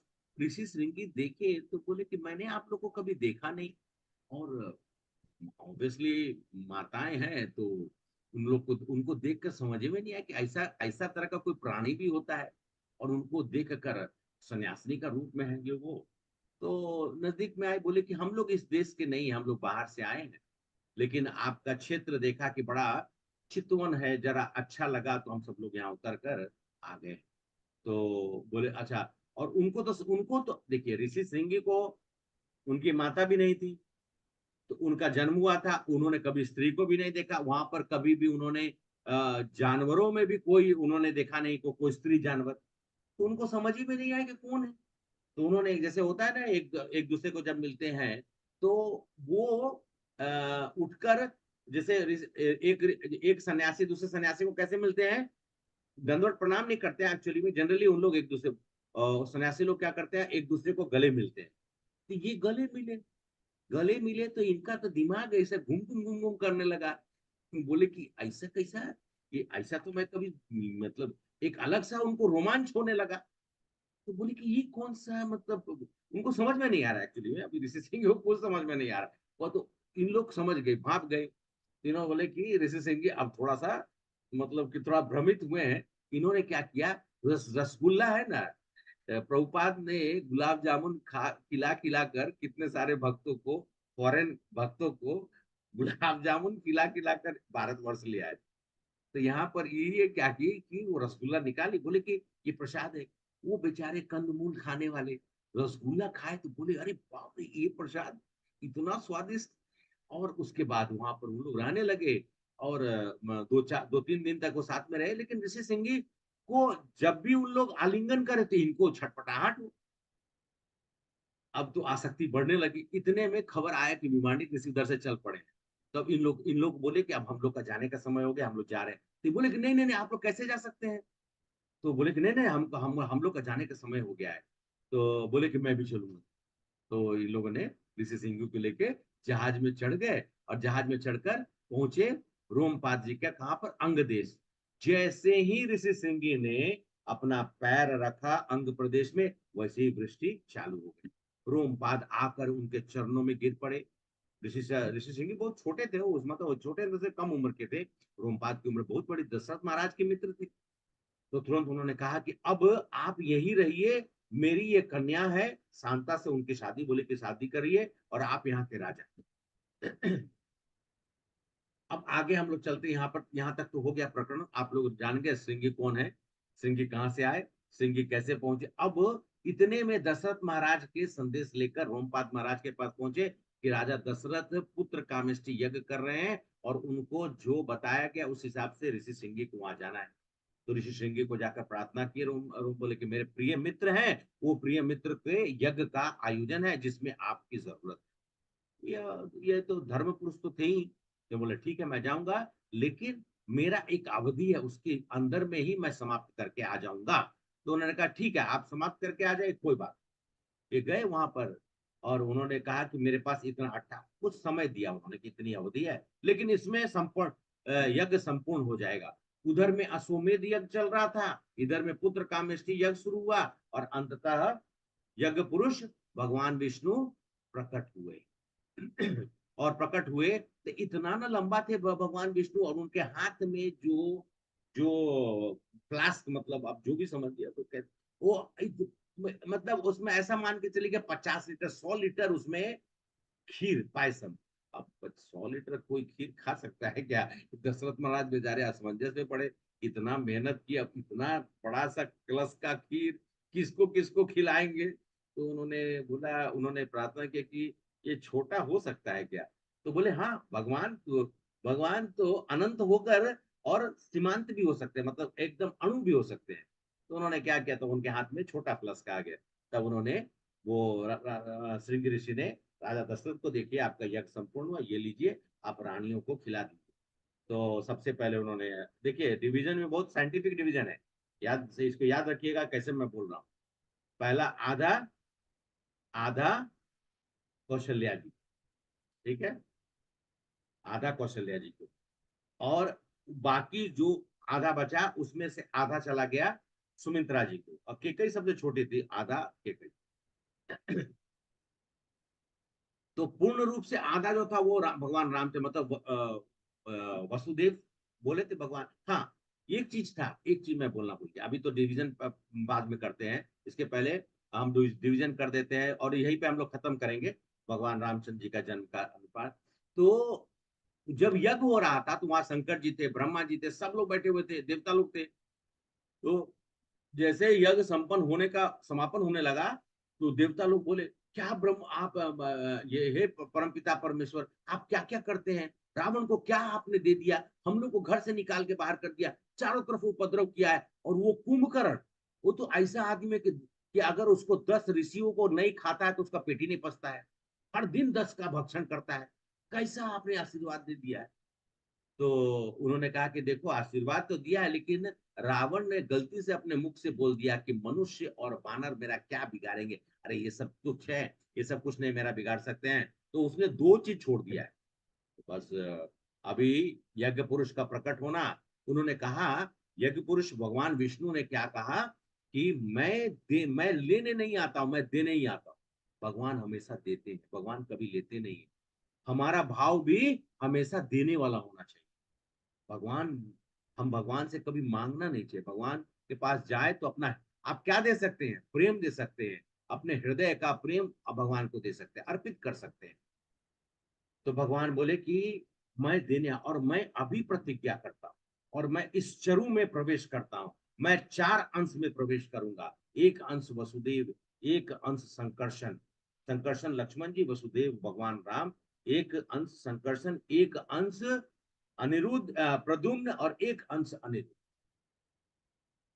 तो प्रद्युम्न हुए भरत महाराज, अनिरुद्ध हुए शत्रुघ्न, और संकर्षण हुए लक्ष्मण जी। ये मैं प्रवेश कर रहा हूं, और जिस समस्या का समाधान करना है उसका समापन के लिए ही मैं प्रकट हो रहा हूं। ऐसा बोलकर सब देवताओं ने भी अपना फूल अपना जो है वो सब किए, और ब्रह्मा जी को देखकर उन्होंने क्षमा मांगा कि हम लोग तो दर बदर भटक रहे, इसलिए हमारा दुख कोई कौन समझेगा, हम लोग को अपने जगह से वंचित कर दिया गया है।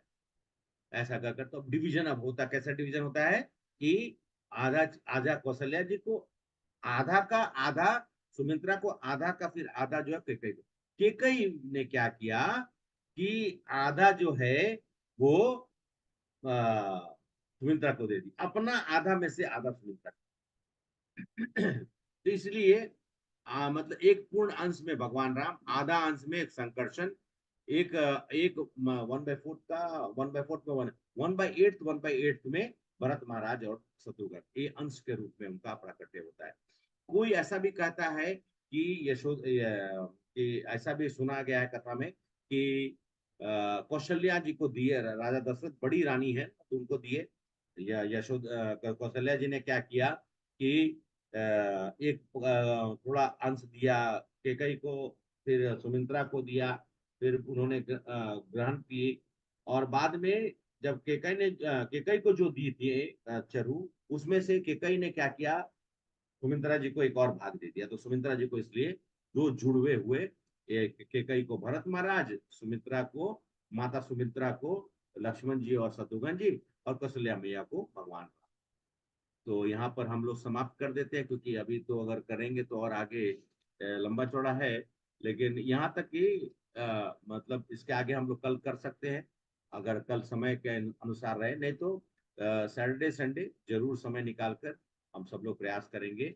हम लोग प्रयास ये करेंगे कि भगवान राम की, देखिए बाल लीला थोड़ा कम है तो हम लोग कम चर्चा करेंगे, लेकिन जरूर बाल लीला की भी कुछ चीजें बताकर, और भगवान जब आगे की ओर अग्रसर होते हैं और भगवान की शादी, मतलब वो धनुष, माता अहिल्या का कल्याण, ये सब जो है वो हम लोग देखेंगे। अच्छा, आप कितने लोग अयोध्या गए हैं, या अयोध्या से भगवान राम का जो जर्नी है उसको देखा है किसी ने? हरे कृष्णा, हरे नहीं देखा कृष्णा। प्रभु जी, है। नहीं देखा प्रभु, नहीं देखा प्रभु जी। हाँ, अब अयोध्या गया हूँ मैं, लेकिन आप जो वहां से जो जर्नी का पाथ है वो मैंने पिक्चर देखा है इसमें, लेकिन ठीक से डिस्क्राइब नहीं कर सकता हूँ, पर मैंने देखा है। अच्छा अच्छा, कोई बात नहीं प्रभु। कभी आप सब लोग इच्छा देखकर मैं अभी आप लोग को यात्रा करा के लेके जाऊंगा, वर्चुअल यात्रा चलेगी। तो आप सब लोग मतलब यात्रा अयोध्या से शुरू होगी, कल से हम सब लोग उसको करेंगे, कल नहीं तो परसों। कल अगर मुझे कुछ अगर ऐसा कुछ इम्पोर्टेंट मीटिंग अगर, क्योंकि एक मीटिंग का हमें इंटीमेशन मिला है, नहीं होगा कल तो कल कथा करेंगे ही। अब अभय प्रभु तो डाल देंगे ग्रुप में, और नहीं तो फिर सैटरडे संडे 2 दिन तो हम लोग करेंगे, ठीक है। और बहुत मतलब मैं खुद भी पढ़ रहा था, और कुछ तो ये क्या है, कथा तो मैंने अपनी माँ से भी सुना, हमने बहुत ऐसे सुना सब लोग, लेकिन हर बार कुछ ना कुछ नई चीजें मिली। रामायण टीवी में हाँ देखा, बस नहीं माता जी मुझे तो वही कहा ना कि माता की कृपा ऐसी हुई कि मुझे रामायण बचपन से ही हमें मतलब अभ्यस्त हुए कृष्ण के बारे में। कृष्ण कृष्ण की भक्ति इतना आसान से नहीं मिली। राम हमारे बड़े प्रिय हैं, राम जो है बड़े सीधे हैं, राम की भक्ति बहुत जल्दी मिली। कृष्ण की भक्ति इतना आसान नहीं। कृष्ण की भक्ति वो टेढ़े मेढ़े त्रिभंगधारी, वो बहुत टेस्टिंग कराते हैं, तब जाके कृष्ण की भक्ति मिलती है। लेकिन कृष्ण की भक्ति मिलेगी राम के भक्ति से ही। अगर बचपन से भगवान राम के प्रति मेरी आसक्ति नहीं होती तो मैं सोचता हूँ कि शायद इस जीवन में मुझे कृष्ण भक्ति नहीं मिली। तो मैंने आप लोग को पहले ही बोला कि राम के चरित्र का गुणगान करना, राम की भक्ति में प्रेम को ढूंढ कर, क्योंकि प्रेम पुरुषोत्तम है, ये मर्यादा पुरुषोत्तम है, और प्रेम पुरुषोत्तम भगवान कृष्ण है। प्रेम ही तो देने के लिए आए हैं कृष्ण, और प्रेम ही तो हम दे सकते हैं, चाहे वात्सल्य प्रेम हो, सखा प्रेम हो, दास्य प्रेम हो, जिस भाव में हम देना चाहे। प्रेम रूपी शब्द ही हमारा और भगवान के बीच का परस्पर संबंध है। भगवान को और कुछ नहीं चाहिए, भगवान संपूर्ण है, भगवान को कोई भी और चीज की जरूरत नहीं है। भगवान को हम चाहेंगे कि हम 2-4-5 करोड़ रुपया चढ़ा दे भगवान को, नहीं, भगवान उससे खुश नहीं होने वाला है। भगवान भावागृह जनार्दन है, हमारे भाव से ही खुश होते हैं, उनको और कुछ भी नहीं चाहिए। तो मैं एक्चुअली में कहते कहते ना वो टेम्पो में बहुत सारा समय हो जाता है। बहुत मतलब कुछ अवधि में है, कुछ संस्कृत में श्लोक है, उसको पढ़ने का मौका नहीं मिल रहा है, क्योंकि ये अपने आप में बहुत इंटरेस्टिंग हो जाता है बोलते बोलते। तो बीच में अगर उसको जोड़ूं तो फिर उसका मुझे विवेचन करना पड़ेगा। तो मैं बोला कंटिन्यू करते हैं, कथा को ही कंटिन्यू। आप लोग का क्या कहना है? हरे कृष्णा। स्टोरी आप प्रभु जी, हैं माता जी? Story continue. ओके, स्टोरी है, okay okay. I am Prabhu ji continue. मेरे लिए भी ये अच्छा लग रहा है ऐसे, क्योंकि श्लोका वगैरह सेकंड लेवल में ज्यादा अच्छा रहेगा, क्योंकि स्टोरी नहीं पता मुझे भी ठीक से। अच्छा अच्छा, नहीं ठीक है। तो मैं तो क्या है कि अवधि में थोड़ा पढ़ता हूँ, तो भगवान राम का जो है वो गीता प्रेस वाला किताब है, उसमें रूपांतर रूपांतर दिया हुआ है, तो थोड़ी बहुत वहां से पढ़ लेते हैं। और हमारे रामायण भी कुछ, हमारे इस्कॉन में भी कुछ लोगों ने लिखा है, लेकिन संस्तुतः वाल्मीकि रामायण सबसे प्रामाणिक रूप से, और रामचरितमानस में जो भगवान राम के चरित्र का गुणगान किया गया, ये दो बहुत प्रामाणिक है। उसी से लेकर हमारे जो कुछ श्रेष्ठों ने लिखा है उसको भी हम लोग पढ़ सकते हैं। और लेकिन वाल्मीकि रामायण में क्या है कि एक एक अंश में दिया हुआ है, तो उसमें थोड़ा सा पढ़कर हम सब लोग इसका आनंद उठा सकते हैं, क्योंकि जर्नी है वो बहुत सुंदर है, उस यात्रा का हम सब लोग आनंद उठा सकते हैं। ठीक है माता जी, प्रभु जी मैं उसको खंड बोलते हैं ना? हाँ, खंड। 7 खंड में है, 7 खंड है। हाँ, हाँ, हाँ। या मतलब 7 खंड इसलिए है क्योंकि भगवान बाल्य अवस्था, अयोध्या अवस्था, देखिए अलग अलग अवस्था, ये हम लोग एक एक खंड जब करेंगे ना तो उसका हम लोग मीनिंग भी समझेंगे। एक इस खंड में क्या है, इस खंड में क्या है, इस खंड में क्या है। बाल कांड में बहुत सुंदर है, संदर्भ है। तो बाल कांड में भगवान ने दिखाया है कि किस तरीके से हमें अपने पिता और अपनी माता का जो है प्रेम पाने के लिए भगवान का प्रकट होता है। भगवान क्यों प्रकट होते हैं?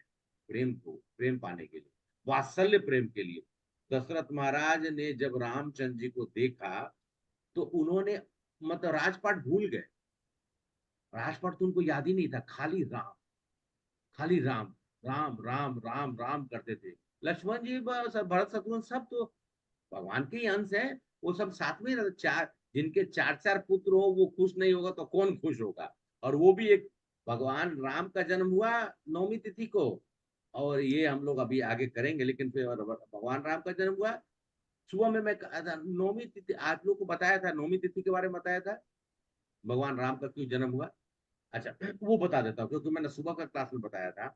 नौमी, एक बार ये क्या, नौमी तिथि जो है ना, उस दिन पे हम सब प्रायः सनातनी लोग जो हैं, नौमी तिथि में कोई घर से भी नहीं जाता है, कोई नया काम भी नहीं करता है। आप सब लोग सुने होंगे, माता पिता भी मेरे बोलते हैं कि बेटा आज नौमी है, आज छोड़ दो, आज आज का मतलब आज यात्रा नहीं करेंगे, या फिर आज कुछ नया सामान नहीं करेंगे। तो नौमी तिथि जो मैया मतलब उन्होंने स्वरूप लिया, तो वो एक बार भगवान राम और सीता जी के पास गई। तो भगवान राम ने देखा कि अरे इतना दीनहीन अवस्था में, एकदम लग रहा था जैसे कि हर तरह का बीमारी लगा हुआ। तो पूछे कि आप कौन है, आप अपना परिचय बताइए। तो उन्होंने कहा कि मैं नौमी तिथि हूँ, मुझे सब लोग तिरस्कार करता है, और मेरा कोई भी मतलब मुझे कोई भी अंगीकार नहीं करता है, मतलब कोई मुझे एक्सेप्ट नहीं करता है। तो बोले तो जिसको कोई एक्सेप्ट ना करे उसको कौन एक्सेप्ट करता है, भगवान करते हैं। तो भगवान राम ने कहा कि आज से मैं आपको अपना अपना मानता हूं, और उन्होंने कहा कि मेरा जन्म जब धरती पे होगा तो वो नौमी तिथि को ही होगा, मध्याह्न के समय में हुआ। और भगवान का तो सीता मैया साथ में बैठी हुई थी, सीता जी ने भी कहा कि मैं भी नौमी तिथि को ही प्रकट, वो भी जनकपुर में नौमी तिथि को प्रकट।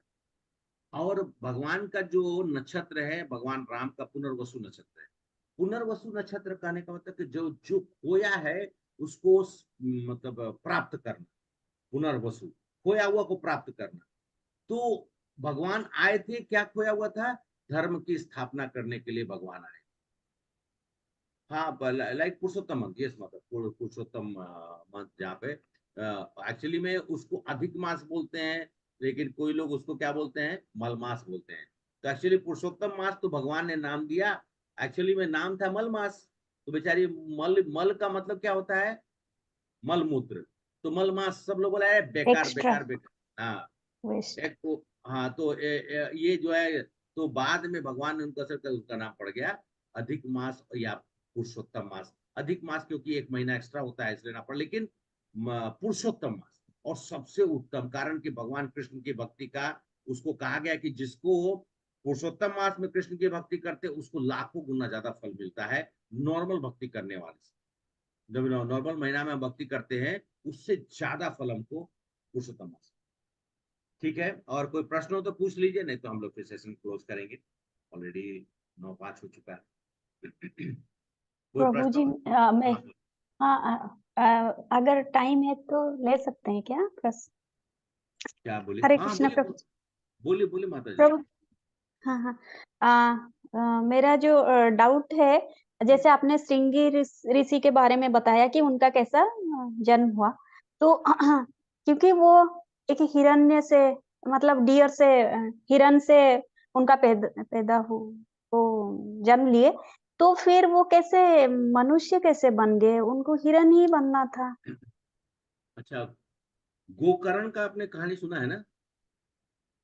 हाँ सुना है, बट मुझे याद नहीं है, हाँ, सुना है गोकर्ण गोकर्ण किस तरह गोकर्ण का। का, अच्छा, हाँ गोकर्ण का जन्म, गोकर्ण, तो गोकर्ण का जन्म गौ माता से हुआ। ओके, तो फिर भी वो अ, मनुष्य है।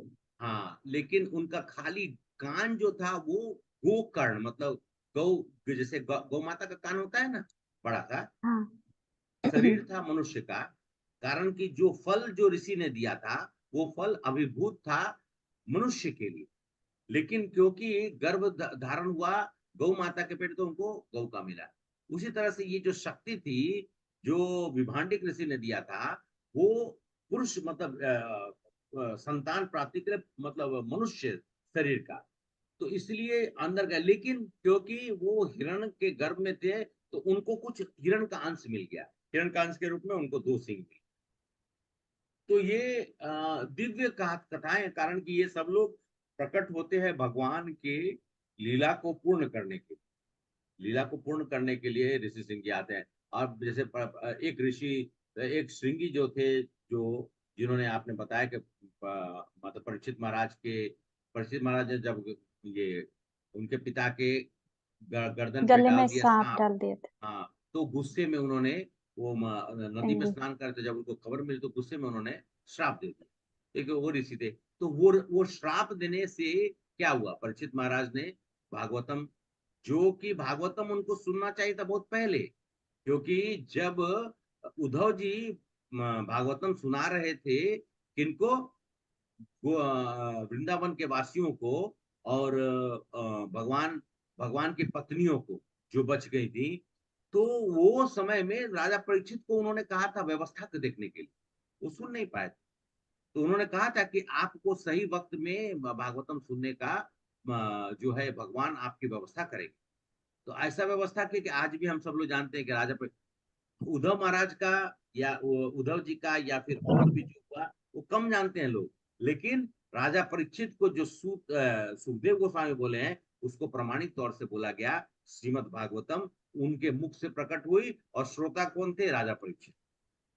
और राजा परीक्षित का जन्म में 3 एक्चुअली महान भागवतों का उसमें सम्मिश्रण। 3 महान भागवत कौन, एक कुंती मैया, एक सुभद्रा जी, अर्जुन। और मैं माताओं का, मैं माता हूँ, वो अच्छा महान, वही तो महान भागवत है, कुंती मैया, सुभद्रा जी भगवान के उत्तरा ये एंड उनके माता उत्तरा। उत्तरा उत्तरा उत्तरा उत्तरा, हाँ, अभिमन्यु, जो मतलब अभिमन्यु की पत्नी हुई, मतलब परीक्षित महाराज। तो परीक्षित महाराज महान भागवत का जन्म के पीछे 3 भागवत माताओं का हाथ। इसलिए कहा जाता है कि 3 जनरेशन अगर ये 3 जनरेशन जब करता है ना, तो एक महान भागवत की प्राकट्य होता है। 3 जनरेशन अगर हमारे जनरेशन में 3 जनरेशन अगर भक्ति का प्रवाह भक्ति करते हैं, करेंगे। हाँ, भक्ति का प्रवाह करते हैं, और एक मतलब बराबर करते हैं, तो एक कुंती जी से शुरू हुआ। कुंती जी के आशीर्वचन से अर्जुन जी को पत्नी प्राप्त हुई सुभद्रा, भगवान की बहन, योग माया का रूप, और उसके बाद उत्तरायण। तो तीनों जो थे वो महान भागवत, भगवान के एकदम प्रिय। ओके माता जी, हरे कृष्णा। और कोई प्रश्न? थैंक यू प्रभु जी। नहीं प्रभु जी, मैंने थैंक यू सो मच प्रभु जी। हरे कृष्णा। बहुत बहुत धन्यवाद आप लोग का, आप लोग यहाँ उपस्थित होकर, ठीक है, जितने लोग हैं, लेकिन ये कथा सुनना, जो मौका मिले, मैं ऐसे बहुत अच्छा बोलने वालों में से नहीं हूँ, लेकिन जो भी सुनकर आप लोगों के सामने में प्रस्तुत कर सकते हैं, जिससे कि आप लोगों को भगवान की कथा का आनंद प्राप्त हो, वो ही मेरा प्रयास रहता है, और ज्यादा कुछ नहीं। मैं भी अज्ञानी ही, मुझे ज्यादा कुछ मालूम नहीं है। कहीं ना कहीं से पढ़ा, कहीं सुना, कुछ पढ़कर और एकत्रित कर कर उसको बोलने का प्रयास करते हैं। आप ही यस। महाभागवत प्रभु जी, हम लोगों को क्या बोलना, आप अभी आने वाले आप बहुत और लोग हैं प्रभु जी। प्रभु जी आज मेरे को हनुमान जी का सिंधु और स्टोरी वेरी नाइस प्रभु जी। ये मेरा भाग्य है कि आप लोग ऐसा बोल रहे हैं। मैं अपने तरफ से प्रयास ही करने का कोशिश कर, ऑफिस में जाने के बाद मेरे दिमाग में एक चीज रहती है कि भगवान राम की कथा करनी, शाम को भगवान की कृपा हो तो अपने मुख से कुछ वाणी निकले जो उनके लिए समर्पित हो, और आप जैसे हमारे माताएं और प्रभु जी लोग के लिए समर्पित। हरे कृष्णा। तो वांछा धन्यवाद कल्पतरु। प्रभु जी। Hare Krishna. Thank you very much प्रभु जी। अच्छा, बहुत सीखना है प्रभु जी, बहुत सीखना है आपसे। आज जितने नामा बोले उसमें तो कुछ भी ज्यादा पता ही नहीं है, मुझे पता ही नहीं थे पूरे नहीं, तो समझ बहुत सीखना है आपसे। नहीं माता जी, मैं बस प्रयास करता रहूंगा कि आप लोग के साथ में जुड़कर जो भी मुझे उपलब्ध हो, वो मैं आप लोग के सामने में जहां से भी पढ़ूं, और कुछ है तो उसको मैं आपके सामने में इस तरह से बता सकूं जिससे कि आपके जीवन भर वो आप भगवान राम आपके जीवन में हमेशा प्रवेश करके रहे। ठीक है माता जी, हरे बहुत बहुत कृष्णा धन्यवाद। प्रभु जी। प्रभु जी परसों है ना मेरी बात रमा मोहन प्रभु जी है ना, हाँ, हाँ, उनसे, उन्होंने मुझे कॉल किया था, उनसे मेरी बात हुई थी, तो वो बोल रहे थे कैसे चल रहा है वैसे। मैंने बोला अब है ना, मैं है ना थोड़ा रघुनाथपुरी प्रभु जी है ना, थोड़ा उनके उनके कांटेक्ट में से आ गई हो, तो वो बोले क्या, अरे तुम तो बहुत अच्छी, वो बोले अरे तुम तो बहुत अच्छी जगह गई हो, मतलब एक ऐसी तुम साधु संग नहीं है बोलती थी, तुमको ऐसे साधु मिले हैं कि मतलब वो बहुत अच्छे हो। मैंने बोला हाँ प्रभु जी हाँ। नहीं नहीं, ऐसा तो नहीं। उन्होंने मैं बस अ, वो कुछ समय के लिए हमारे साथ में रहे यहाँ पर, हाँ माता जी और वो, तो बस जो जो भक्तों का प्रेम होता है और कुछ नहीं है। हाँ, तो मैं सबको बोलना चाह रही हूँ कि हमको रघुनाथपुरी प्रभु जी ले ही जाएंगे आगे तक। नहीं नहीं, अरे हमेशा मैं बिल्कुल आपके माता जी, साथ ही बिल्कुल हूँ। बिल्कुल। नहीं आपकी नहीं, बात से मैं बिल्कुल सहमत हूँ। ठीक है। हाँ प्रभु और जी। ये हमारा एकदम दृढ़ विश्वास है कि हमारे शिक्षा गुरु जो है वो हमारे साथ है, और हमेशा। हमें बस इनकी बातों का अनुसरण करना है बस। हाँ, हाँ मैं आप लोग के साथ में हूँ, बस इतना ही बोल सकता हूँ। हम सब लोग साथ में चल रहे हैं। और खासकर माताओं का जितनी भी, मैं और प्रभु जी आप सब लोग जो भी यहाँ उपस्थित हैं, सही बात अ, कहा पे प्रभु जी आप। हैं? ए प्रभु जी ने सही बात कहा।